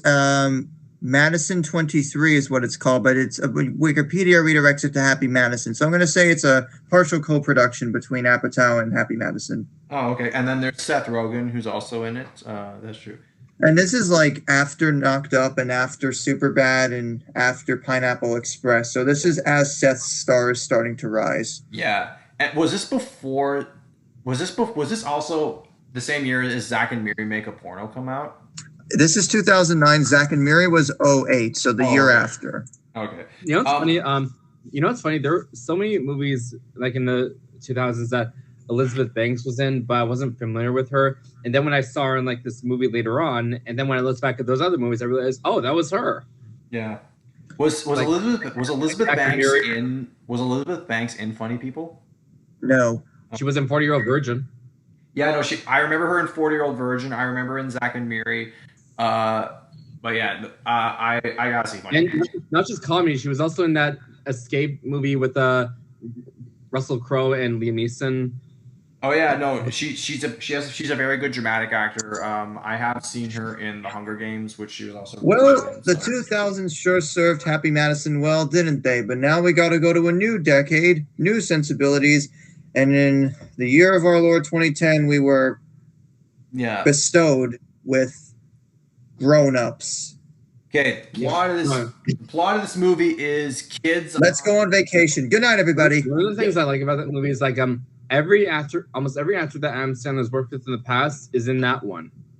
Oh yeah, Exactly. Even the smaller SNL people. Yeah, I do. Even the ones that just make cameos or whatever. Like, yeah. Yeah. Oh, this is that's a good point because his co-star from I Now Pronounce You Chuck and Larry is there, Kevin James. His co-star from The Longest Yard, Chris Rock, is there, and then David Spade is also there. You get to see and of course Rob Schneider. Rob Schneider's there, David Spade. So a lot of his acting entourage and his acting troupe is there with him. This is the point where in Adam Sandler's career where I'm like, Adam Sandler doesn't even make movies anymore. He just goes on vacations and he invites a camera and lighting crew along with his friends, and he invites a camera and lighting crew along for the ride to just film everything. I feel like he's not making movies anymore. He just goes on really expensive vacations and invites a film crew to document everything.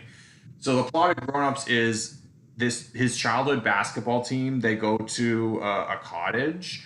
And hijinks ensue. And this movie feels so monotonous. It's literally just a joke reel. Like I can't even remember the plot. Like I saw this in the whole theater. reason they go up there is because their high school basketball coach had recently passed away in the present day, so they all get back together and reminisce. Yeah, that's right. I also remember Stephen Semmi reprises his role as Crazy Eyes in this in a scene where he winds up in a body cast. The Coyote.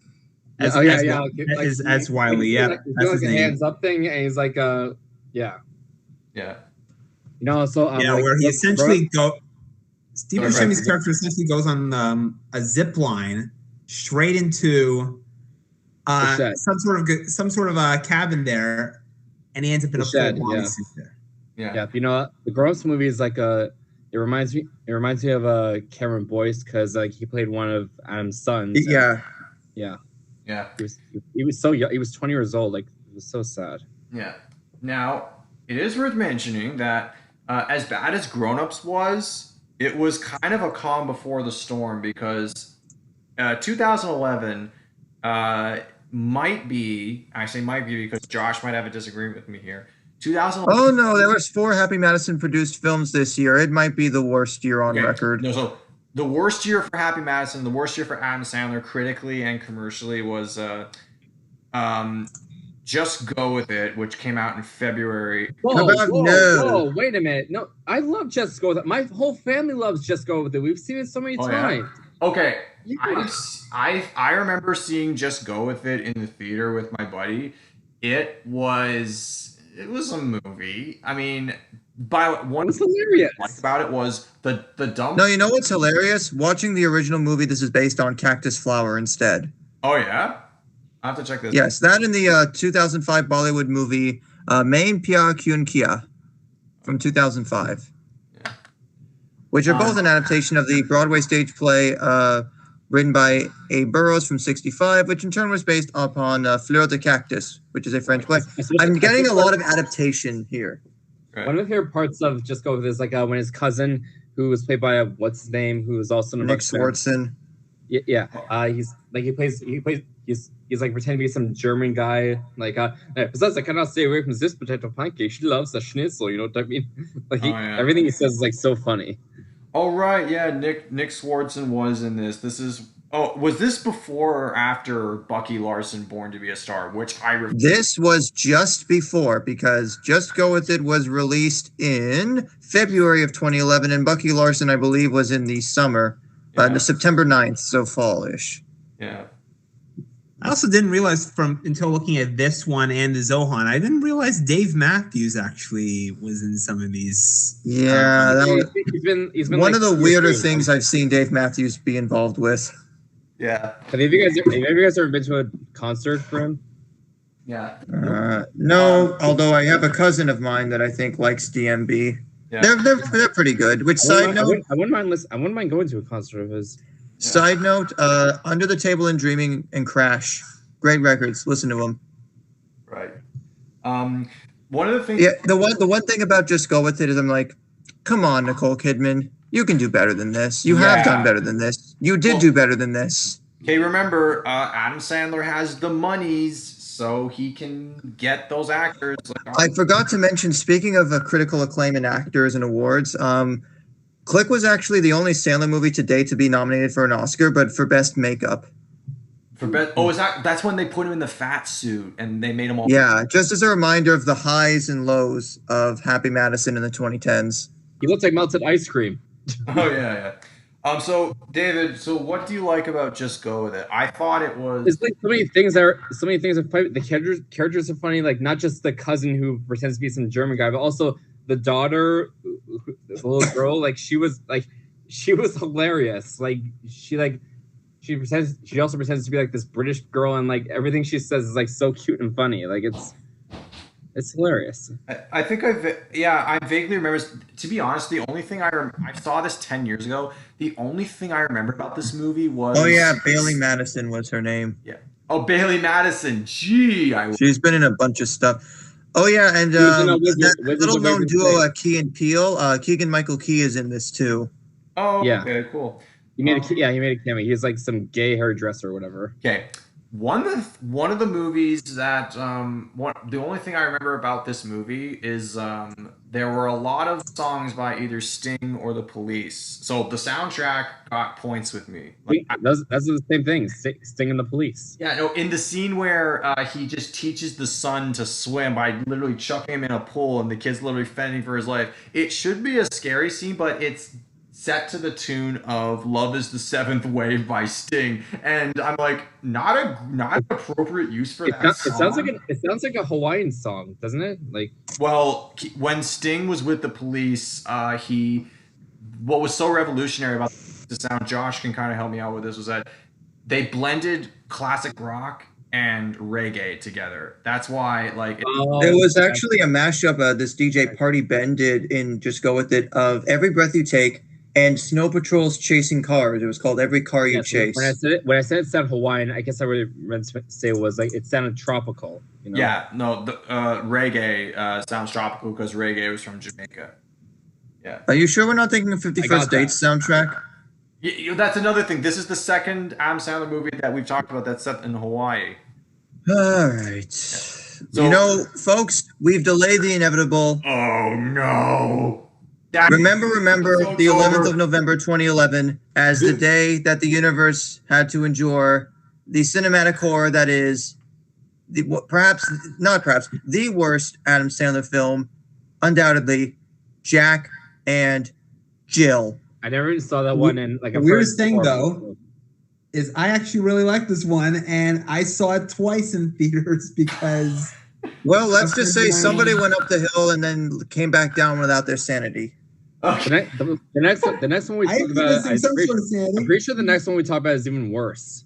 You know what? What's amazing is it's actually made back over double its budget. Wait. Jack and Jill made money? It had a $79 million budget and grossed $149 million. Okay, so surprisingly, yes. Apparently, in my pocket twice. Apparently, Jack and Jill. Yeah, thanks, Brandon, for allowing this movie to make its money back. Curses. But let's be real here for a second. At the time, Jack and Jill was one of the worst critical reviews of anything Adam Sandler had ever done. I think you don't have your film sweep the Golden Raspberry Awards without it being that bad. That's true. Oh yeah, no. Wasn't this like the big claimer for all the Razzies that in particular? It was the first film to sweep them, winning in each category. Wait, Al Pacino was in it? Let's never speak. Yes. Al Pacino. Yes, and never speaking of it again. Yeah, no. Also, this has the final performance of the late Regis Philbin. Put it this way. Wait, guys, question. Was he Al Pacino? High? Was Al Pacino funny? Funny? You see, no, David? Was he high? Was Al Pacino high? Oh, I get it. Was Al Pacino? Must have been some really good Dunkin' Donuts then. Oh God, don't even mention that. He does them. Okay, the plot of the movie is Swallow my Dunkachino. no. Adam Sandler plays this freaking commercial director who they have to get. The whole plot is they have to get Al Pacino to do this shitty Dunkin' Donuts commercial, and the whole movie's plot is for nothing. And while that's going on, Jack's annoying sister Jill comes over, and Jill is played by Adam Sandler himself, cross-dressing. There, as horrible as I find this movie to be, it made me laugh hard once, and I must give it the one bit of credit that it deserves. The scene where there's a sorry, this joke sounds complicated, but his sister is not attracted to Al Pacino, but Al Pacino is attracted to Jill. So because they're twins, Adam Sandler cross-dresses as Jill and does a shitty impersonation of her.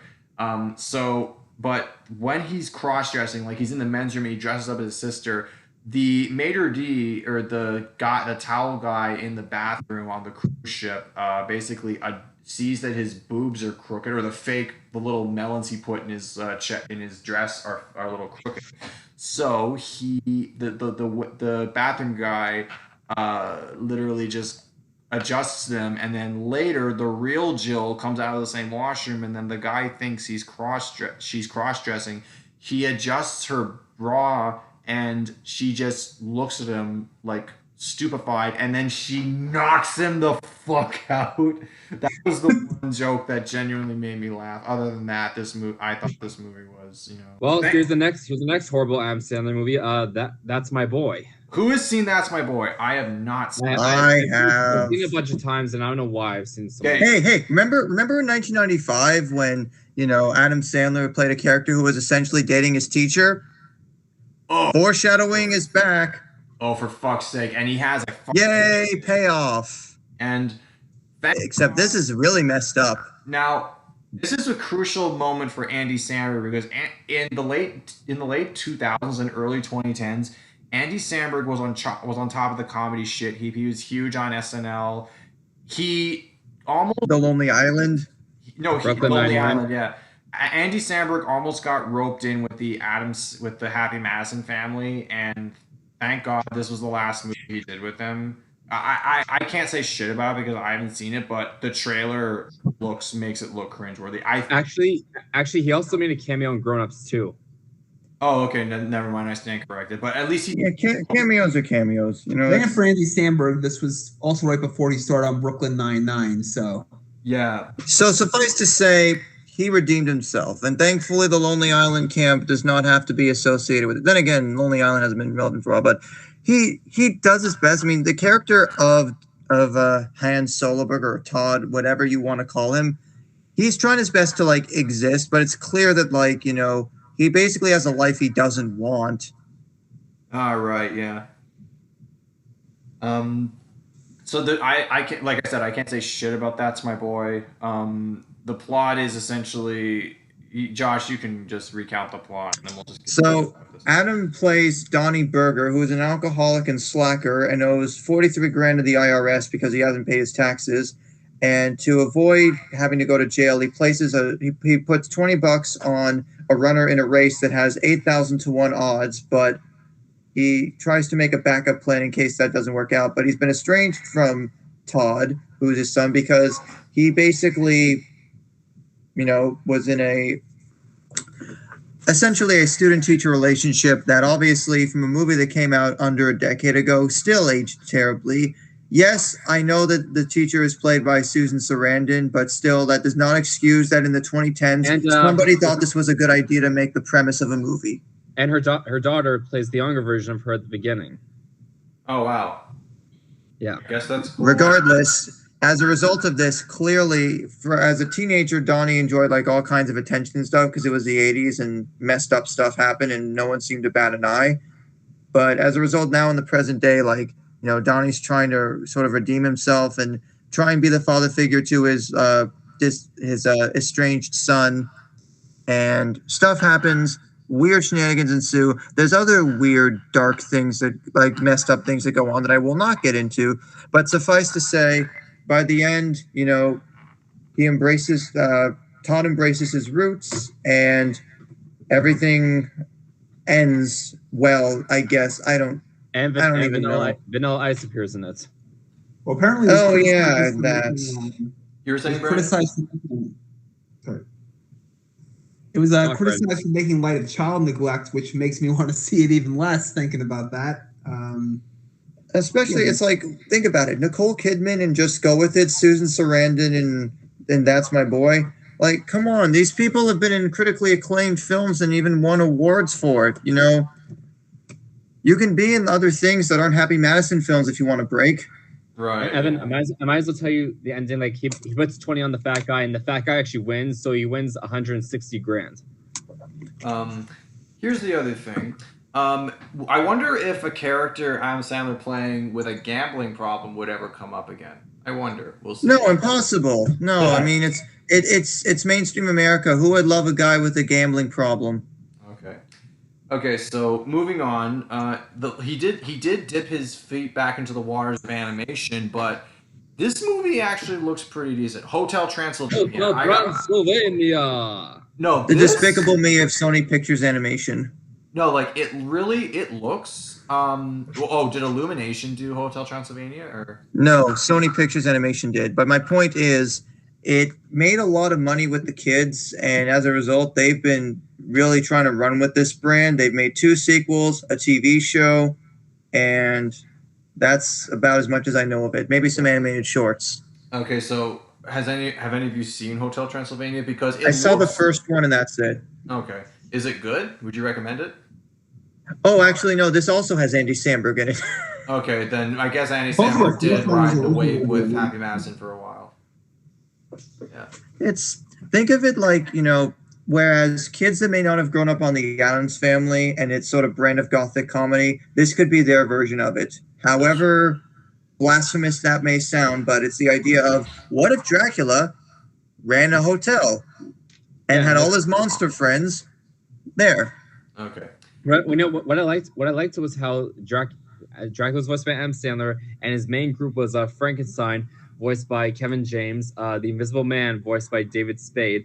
Now the werewolf was voiced by what's his name? Steve Buscemi. Yeah, and the mummy was voiced by first CeeLo Green, and then Keegan-Michael Key. But you know, it would have been a lot better if the mummy was voiced by Chris Rock and the werewolf was voiced by Rob Schneider.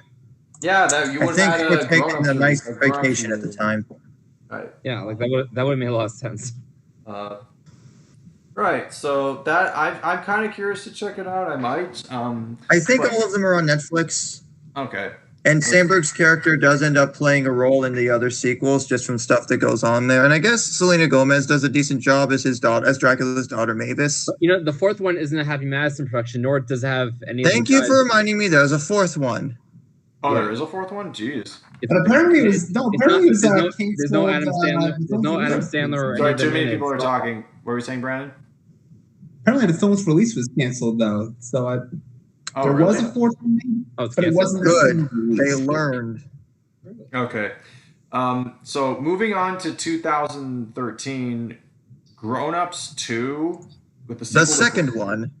I didn't even Grown bother Ups with- 2, Electric Boogaloo. Grown Ups 2, The Get Down Gang. Okay, Grown so- Ups 2, The Search for More Money. Oh, jeez. So here's the thing.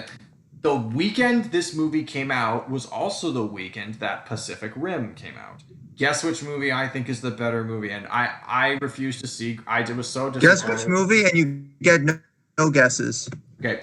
The movie that deserved to get all the box office returns was Pacific Rim. Pacific Rim didn't underperform, but it wasn't a smash hit like the studio was hoping for it to be. Grown Ups 2 took the money that should have gone to Pacific Rim, and I remember my friend posting about this, and it's like the fact that Pacific Rim, which has, you know, artistic vision, love, passion, and care dumped into it, and Grown Ups 2 is just Adam Sandler pulling it in again.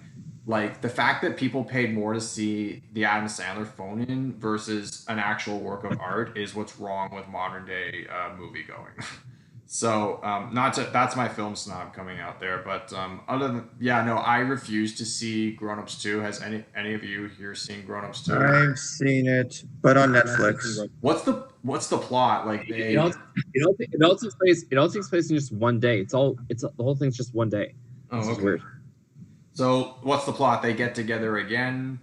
It's like Adam Sandler's character and his family moved back to the town where they all were, and like it's the last day of school, so it's summertime, and like there's the whole day it's just like a whole bunch of shenanigans one after the other, and the movie ends like with him and all of his friends having an 80s party where like you dress up as something from the 80s, whether it's a movie character or a music artist or even the Mario Brothers, whatever.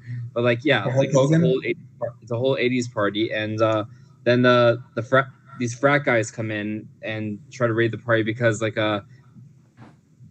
there was some sort of situation going on with them and grown-ups at first, and then their frat house got vandalized, and they falsely accused Lenny and his friends of doing that. Yeah, and then they get into a whole brawl. Like the grown-ups and the frat guys all fight each other. Adults, kids. Kids.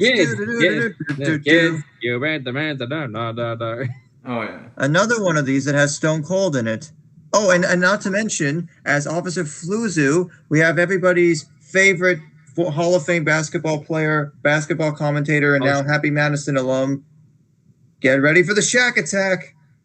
Oh, Shaq's in this. Which I forgot to mention. He had a cameo in an earlier one. I forgot which one. Shaquille O'Neal. Yes. All right. Yeah. Yes, and Scott Steve Austin. And the frat guys are led by the girl's favorite hottie, Taylor Lautner. Oh. It was July 12th, 1980 something. Twilight takes over Happy Madison. Yeah. No, but this was in 2013 when Twilight had just ended or was about to end. I remember some of the other frat guys were one of them was the guy who was in This Is Us, David Henry, who was also in That's My Boy. What's his name? He was in That's My Boy, and he's also the father from the past, and This Is okay, I can't remember his name. Anyways, there's him, and there's David. Oh, Milo Ventimiglia. Yeah, and then there's right. Thanks for reminding me. Jack was in There's also David Henry from Wizards of Waverly Place. And The Lonely Island, and Will Forte from The Last Man on Earth, and one-time SNL star Taron Killam as male cheerleaders, and one of Arnold Schwarzenegger's sons. And there's also, some of them, yeah. I mean, I will give it this. It has more of a proper plot than the first movie. Right. If that's anything to go by. I'm still amazed that, like, you get Salma Hayek, Maria Bello, and Maya Rudolph all in the same 2 movies. Oh, that's kind of cool. I will say this. I might check it out at some point if I'm bored one day, but I'm noticing a pattern. I initially But Evan. What? Will it blend? That is the question. Oh God. So 2014's Happy Madison contribution. Hey, you like The Wedding Singer? You like 50 First Dates? Well, fuck it. Third time's the charm, right? Apparently. Yeah, blended. Blended. Yeah, blended. Blended exists because apparently Adam Sandler and Drew Barrymore have this unofficial pact with each other to collaborate on a movie once a decade. The Wedding Singer was their first go-around, 50 First Dates was their second, and Blended came out 10 years after 50 First Dates. I don't know about the rest of you guys, but I liked Blended. It's okay. It's not god-awful, but it's average. It's all right. But it still feels like, what if The Wedding Singer had a mystical, like, sort of fantasy element like 50 First Dates? Right. Now, I was a little the thing with Blended, I didn't see it, so I can't say anything. David and Josh and maybe Brandon. Brandon, did you see Blended? I've seen it, but I somewhat remember. I don't remember insanely well. Okay. For me, I didn't see Blended. I had one writer friend of mine who saw it with her boyfriend, now husband currently husband now, but at the time it was her boyfriend, and she didn't really like it. And apparently, like, it got some flack for being really offensive to the African culture that it portrays in the movie. I can't really. Again, I'm just asking here because I haven't seen it. So yeah. It sounds right. Essentially, they start off as two single people. Adam Sandler's character Jim is a widower, and Drew Barrymore plays Lauren Reynolds, who is recently divorced. They go on a blind date. It doesn't go well, but it looks like they end up running into each other because they both apparently they both end up going to Africa, or there's like a trip on to Africa on the table, but like they have to apparently act as if they're a blended family because Jim has two daughters. Three daughters. Three daughters. The oldest of which is played by Bella Thorne. She's not doing so great anymore. Oh, But the idea is that these two people and their families have to figure out how to coexist together to keep up the charade. I wonder if that reminds me of a recent Happy Madison film at the time, but I just can't quite put my finger on it. And one of the other daughters is played by Cassie Lang, Scott's daughter, the older version of her. Like okay. 5 years. Yeah. Nice. So this was like 5 years before we saw her in Endgame. This Blend is an okay movie, and if you want another excuse to see Terry Crews singing some good stuff. Yeah, he was pretty entertaining in that one. Well, no, let's be real. Oh, and of course we have Beverly Goldberg in this as well, because in case you didn't realize, the Goldbergs is crossing over into the Happy Madison film lore. Yeah, she was the only main cast member who wasn't in Africa because like her character wasn't in Africa, but the rest of them all went to Africa to film the movie. You know what, guys? It's getting late. Maybe we'll get something on the TV. We'll plug in some video games. We'll play a little bit, and we'll see where that goes. Oh God! Why is Pac-Man eating San Francisco? Oh, now this one. God! Oh no! Never mind. It's just Pixels. Pixels. Carry on. Pixels. I actually have seen. Now, I actually literally just watched it right before making this podcast because Pixels have been on my list for... I'm going to say I did not think Chris Columbus and Adam Sandler would be in the same sentence. No, well, the director of Home Alone and one of the biggest hijinks comedians. What could go wrong or what could go right? Okay, so Pixels is actually... Lyle and I joked about this on our Reddit Player 1 episode. Go watch it.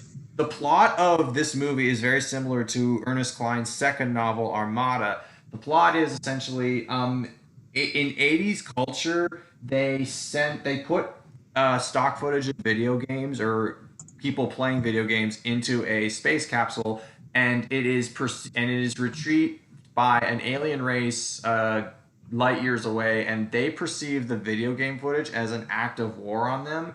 So they send mock-ups of 80s video game characters and 80s pop culture in the form of caricatures to essentially declare war back on the human race. So you have literal video game characters pixelated flying around the world and blowing shit up. It actually, as far as Adam Sandler comedies go, it's probably the least problematic of his comedy work that he's done in the last few years. So after Click and Happy Gilmore, it's probably his least problematic film. I had fun with this movie.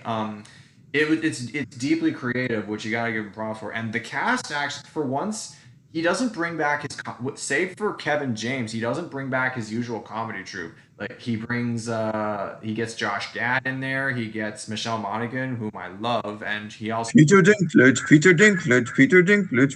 Ah, yes, Peter Dinklage. Peter Dinklage's character is great in this, and also Sean Bean has an amazing bit part. There's a scene where the aliens are attacking Hyde Park in London, and Sean Bean plays a British military commander with the thickest accent ever, and basically all the blokes that they chase out of the park because the military has to do battle with these aliens.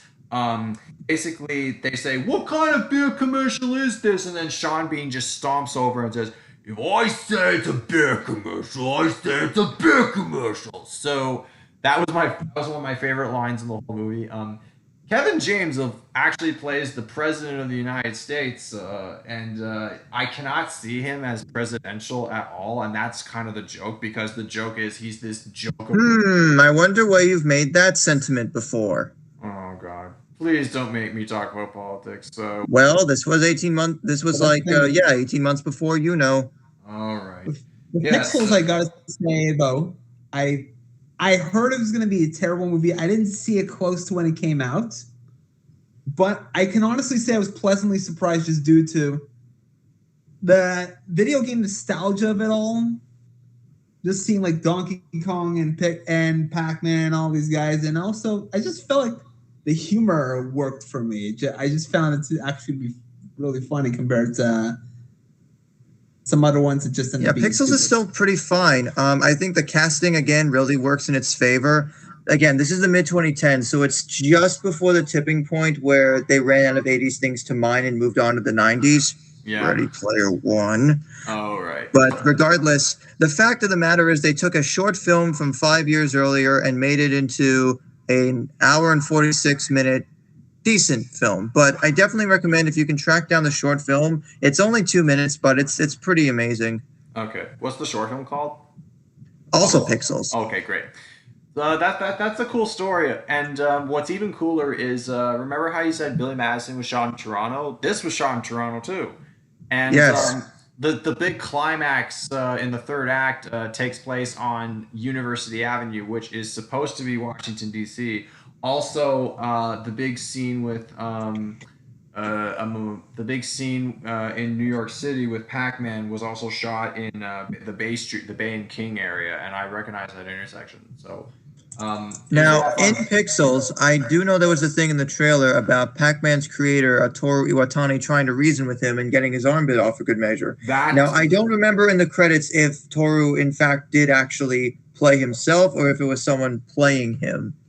Somebody feels it thing. Yeah, I'll have to look into that, but yeah. No, Pixels, I mean, Bandai Namco did worse things with Pac-Man in that decade. So I would say this was played by or is it Dennis Akiyama?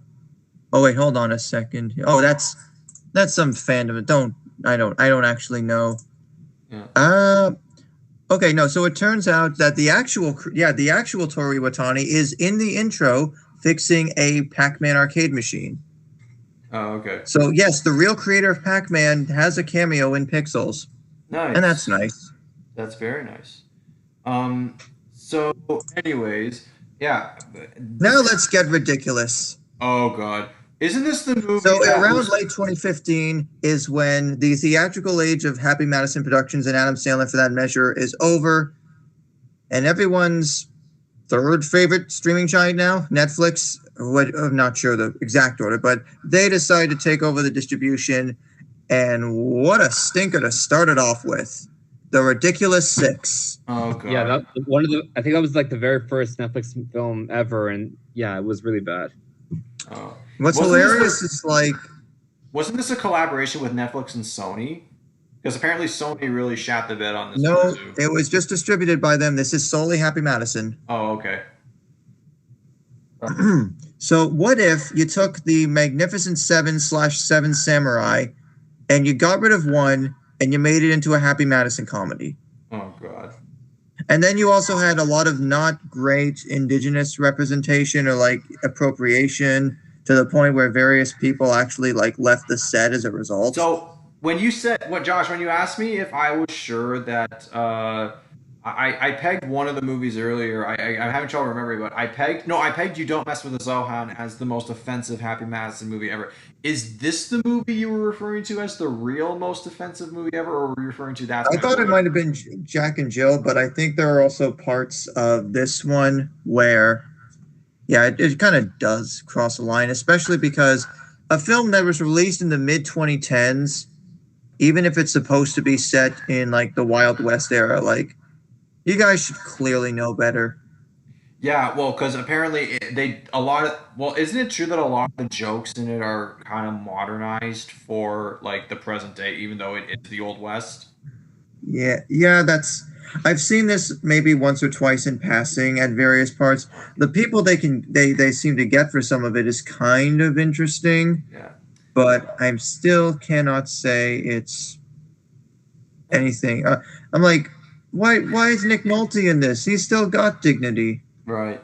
Well, this movie also came out around the same time as another bad Western comedy, which I didn't like, called Seth MacFarlane's A Million Ways to Die in the West. Which See, that just made me think, they should just show a million ways that you can die in the Wild West and have it be a half-hour TV episode. it could have been an SNL sketch because everyone in that movie already talks like. No. A Family Guy cutaway. We've been over this. No, it literally is a live action. It's a directionless, meandering Family Guy cutaway.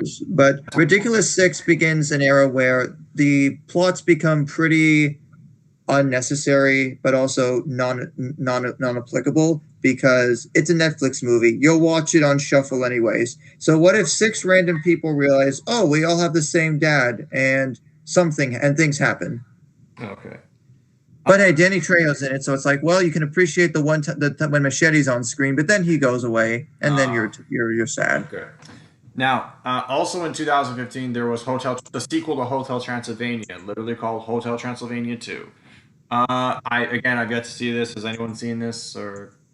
No. That's the one where essentially, to spoil the first movie's ending, Andy Samberg's character, who's a human, and Selena Gomez's Mavis, the daughter of Dracula, they have a baby who's basically Jack but vampire. Oh, okay. Yeah, like I remember the scene in Hotel Transylvania 2 where he's trying to teach his grandson how to fly, so he just tossed him off a cliff and he goes, "Here we go, wee!" Okay. He's falling for minutes, and the guy and his friends go, "He's still not flying. He will. He's still not. You know what? That's nice and all, but I think that deserves a do-over. In 2016, that was the next Netflix exclusive Adam Sandler vehicle, where he and David Spade play 2 guys who fake their deaths to start their lives over, but then find out that those 2 guys that they took their identities from, they've got dark pasts too, and stuff happens. But hey, we have Catherine Hahn and Luis Guzman as well in it. So, yeah, this was the second in a 4-film deal between Adam Sandler and Netflix. So, the quality shows. Okay. But to David Spade's credit, it is not the worst Happy Madison Netflix exclusive he started. That's coming later. Oh, okay. So his movies get somewhat. He did a bunch of. Sandy Wexler was in 2017. Sandy Wexler's kind of interesting in that it's a little bit more reserved, and it's got Jennifer Hudson in it as like the main love interest. But it felt more like it would have been a much better film if he didn't necessarily speak with any sort of like impediment. Okay. Yeah. By the way, speaking of his female opposite stars, can we pause for a second and talk about the amazing actresses he's roped into his movies over the years? Like, let's start with who is it? Billy Madison again? See, I took the page down a while ago. Hang on, yeah, I got it. Bridget Wilson. Bridget Wilson. Okay, and then in Happy Gilmore there was Mrs. Claire Dunphy. Julie Bone, yeah. I didn't even recognize her. More on her soon. Oh, and then in Reign Over, yeah. So we're going, yeah. So then he's got some amazing actresses in his movies. You mentioned Courtney Cox earlier. She was both in The Longest Yard in an uncredited role and Bedtime Stories as Skeeter's sister, they both run the hotel. Yeah, but in Longest Yard, he was his wife, not. I thought she was the principal at the school. Oh no, I think you're thinking of the past. No, you're not thinking. In Bedtime Stories, she's the principal of the school. But they're still siblings in that film. Yeah, I know. Okay. And then, of course, there was Selma Hayek in the Grown Ups films. There was Jennifer Aniston. I'm mixing up Jennifer's. And Just Go With It, and another one we'll get to in a bit. Then there was Kate Beckinsale in Click, who was great. Marissa Tomei in Anger Management. Yeah, no, he gets these amazing, and of course he's collaborated with Drew Barrymore 3 times. So Drew Barrymore in The Wedding Singer, 50 First Dates, and Blended. So yeah, he gets some amazing ladies in his movies. And Katie Holmes in Jack and Jill. Sweetheart, what were you doing? Like, I'm gonna take a page out of Josh's complaints. Like, you could have done anything. Why did you phone in like Jack and Jill? You're better than that. I think we've done enough throwing shade at the 2010s era of Sandler stuff. Let's instead give some high praise to his best movie at the time in a long time. The Meyerowitz stories, new and selected. Noah Baumbach, thank you for this. Thank you for this redemption. Thank you so much. Which one? Which one are we talking about? The Meyerowitz stories from 2017. Ah, nice. I still gotta see this. By the way, I think you'd actually like this one. It's a bit reserved. It's got music by Randy Newman, so it's got that going for it. Okay, cool, awesome. Essentially, Adam Sandler, Ben Stiller, and Elizabeth Marvel play the Meyerowitz siblings, who are all essentially living with their father, the retired art professor Harold, played by Mr. Sam Ettick himself, Mr. Bergstrom, Dustin Hoffman. Okay, cool. So essentially, Danny, who's played by Sandler, moves in with Harold after he essentially they separated from his wife, and so he and Ben Stiller's character Matthew have this sort of ongoing rivalry because Matthew's the successful son, and Danny kind of feels like the screw up. Even though he's quite musically gifted, he's not really able to apply that much. But like as time goes on, Danny gets closer to his daughter because she's going off to university, and a whole bunch of other stuff happens. And then Jean has her own things about regarding like her sexuality and stuff. And then they're all there for their dad when they need to be. It's a bit of an unconventional structure, but I also do think it makes for something where it's an Adam Sandler film. Again, that's not an Adam Sandler film, and also it's got Emma Thompson as Harold's current wife at the time, her fourth one. But it's the Adam Sandler movie that young 20-somethings that are at NYU or in university, and while they grew up on Adam Sandler films, this is the one they wish that they always were, because it's like it's definitely an intellectuals. Oh, okay. Film in some ways, not like Wes Anderson level or anything like that, not like too obvious, but it's got a lot of great writing in it. I see. No, I'm sold. That sounds like a really good movie. Next one, there's the week of from 2018. Moving on. What if the ending of Scrubs was an entire movie where two friends find out that their kids are marrying each other? Everything after 2014 is uncharted territory for me, so Josh can pretty much walk us through. I've only heard of the week of. I've not seen it, but essentially, Adam Sandler and Chris Rock play fathers of each of the bride and of the groom and bride that essentially have their own issues with each other, and stuff happens. But I'm sure by the end the wedding goes on as planned. I don't know if I'll watch it. Maybe I will, but I mean, Chris Rock's been able to redeem himself pretty recently.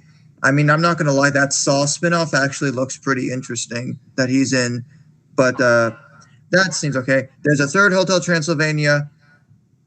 Go watch Adam Sandler 100% Fresh. That is his best stand-up in quite some time. Again, the Chris Farley tribute song. You got to watch it for yourself. All right, cool. Now we're getting to 2019. Murder Mystery. Murder Mystery. Now this is... AKA Just Die With It. This year he did nothing but Netflix exclusives. But while one was mixed, and it's essentially about, this married couple gets caught up in a murder investigation, which kind of just makes me want to watch Clue instead. Thank you, Lyle. Okay. Nice. The other film he did in 2019, you want to talk about one of the best films he's ever done, Uncut fucking Gems. Oh, yeah. And now this, I'm going to say, Josh being the pun master, I'm going to take a stab. This truly is like a gem in like... it's a diamond in the rough. Remember when you said who would like a protagonist with a gambling problem? Yeah, no, earlier in the podcast I said, I wonder if, Adam Sandler with a gambling addiction will ever come back. Oh, it does. Yeah, because Josh, last year we watched this movie because we were having like a Netflix original week, because like there were a couple of Netflix original films we wanted to watch, so we decided to make it like a Netflix original week. And I believe it was Brandon who chose Uncut Gems, right? Yeah, I think I did it because I was interested to see. Good taste. I was interested in seeing Adam Sandler in such a different role than like he would normally play, because normally he does very comedic roles. This seemed like it was going to be very different. Like it's actually in like the role. Howard Radner is probably the most depraved character Adam Sandler has, or perhaps will ever play. Yeah. Now, this was based on somewhat of a true story, not to the letter like, but it's set in a real to the tune of a real basketball game, and there actually is a basketball player that plays himself in this movie. Hall of Famer Kevin Garnett. Yes, this movie. Oh, and it's got some Ice Queen in it too. All right, yeah, And some Canadian R&B star who, it's hard to believe 10 years ago he was a small guy putting out mixtapes independently, and now he's only one of the biggest artists in the world. all right, The yeah, Weeknd? The Weeknd is in this. Yeah.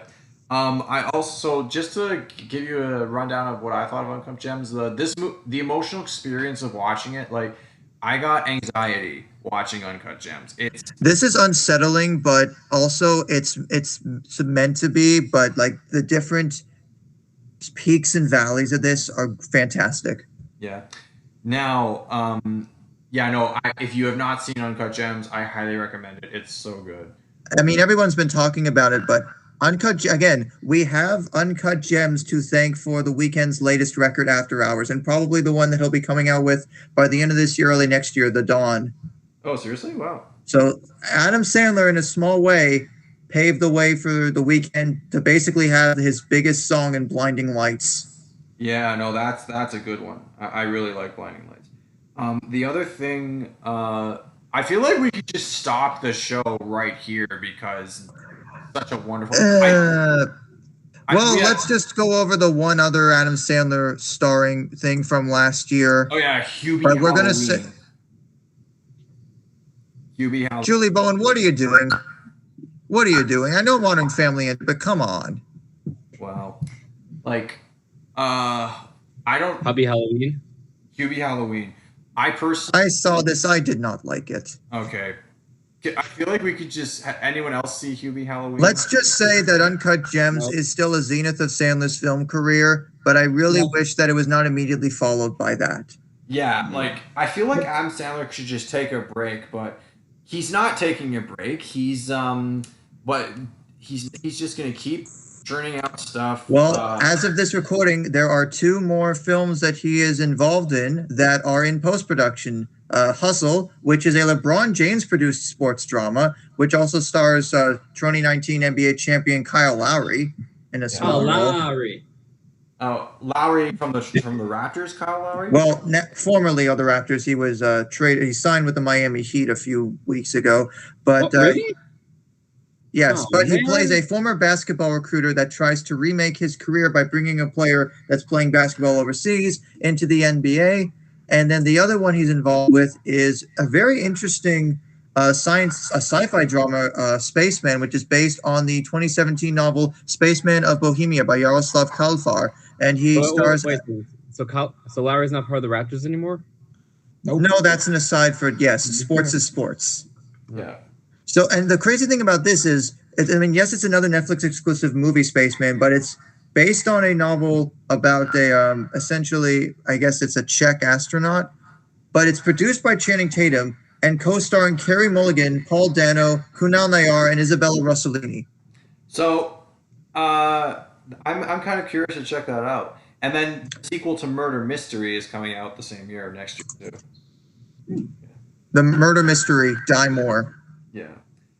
One more note coming off Uncut Gems is the fact that I think the big issue with him coming off of Uncut Gems is that he wasn't really recognized as much in the awards category for Uncut Gems. And then I remember seeing some sort of article saying that, he wasn't recognized that much. So it's like he's going to go for a much more terrible movie the next time now. That's the thing. Uncut Gems, I don't believe it was nominated for any Oscars. I thought it was. It was nominated. Let me just check into this because I'm gonna actually. The Golden Raspberry Awards have no taste because they nominated him for the Razzie Redeemer Award, I guess, for like the best performance from an actor that's usually associated with bad movies. Right. Oh, like a Razzie Redeemer. That's cool. Yeah. So what the hell? Yeah. Yeah. Again, when people normally associate you with doing bad movies, they don't seem to take you seriously when you finally do some. But yeah, I think the narrative of Uncut Gems is even with the high points and the low points, there's still beauty in the eyes of the beholder. So if Okay, you happen to like any of the movies that we didn't necessarily like Brandon and David do, or vice versa, you know, you do you. Because Adam Sandler's had a hell of a career for almost 30 years at this point. Certainly over 25, and I'm sure he'll keep going. And they're all gonna laugh at you. Yeah, so just to thank you for that little wrap up. Just to clarify, I'm still kind of Adam Uncut Gems. I'm just looking through the award list on IMDb. It got 25 wins and 90 nominations from film festivals all over the world. It got. I'm looking through this. Where the heck are the Oscars? They're in California. Yeah, I know that. Yeah, I'm just trying to. He was nominated, yes, for a Razzie Redeemer Award. But yeah, no, it got 25 wins and 90 nominations from different award shows and festivals across the world. Because it did, Uncut Gems did play at TIFF, but yeah. So Josh gave a great send off to this episode, but for me, Adam Sandler, he's funny once in a while. Like I like seeing Adam Sandler when he gets angry. I like seeing him when he goes over the top. Occasionally he tells some really witty jokes, but as funny as he can be obnoxious. But once in a while he'll deliver like this banger of a performance, and he'll just knock it out of the park, like as in Uncut Gems. Uncut Gems was truly the gem to end this night off of. So. And I think the thing to take away from it is that he has done really great, critically acclaimed, serious roles, and clearly he can do it again. That's so true, and he surprises us whenever like we think he's down and out. Oh, he's gonna come up with something cool. Like I actually might check out Spaceman just because like it could be interesting to see him, you know, in more serious roles. Yeah. But you know, this episode went pretty well, and I think definitely Brandon and David being more experienced in the Happy Madison oeuvre, it was definitely great to have you guys on board because with a lot of the more recent ones, especially, we're kind of lost. Yeah, no, you know, like us just supporting the messaging app. If we do this kind of thing again, maybe next one we can do Jim Carrey. That's a maybe. So you're telling him there's a chance. So David and Brandon, do you guys want to give your like last little send off to like what you like about Adam Sandler? What keeps you coming back to these movies? I don't know. I grew up with those movies. Like I watched them so many times back in the day. So like whenever they're on TV or whatever, if I've seen them so many times, I just thought, okay, yeah, I'll watch it again. Cool, Brandon. What about you?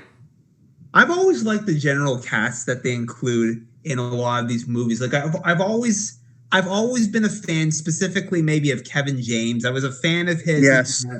I was a fan of his in The King of Queens, and then carrying over into some of his either comedic roles, such as in Grown Ups, or even somewhat more serious roles, such as in and we didn't mention this one tonight. And Here Comes the Boom.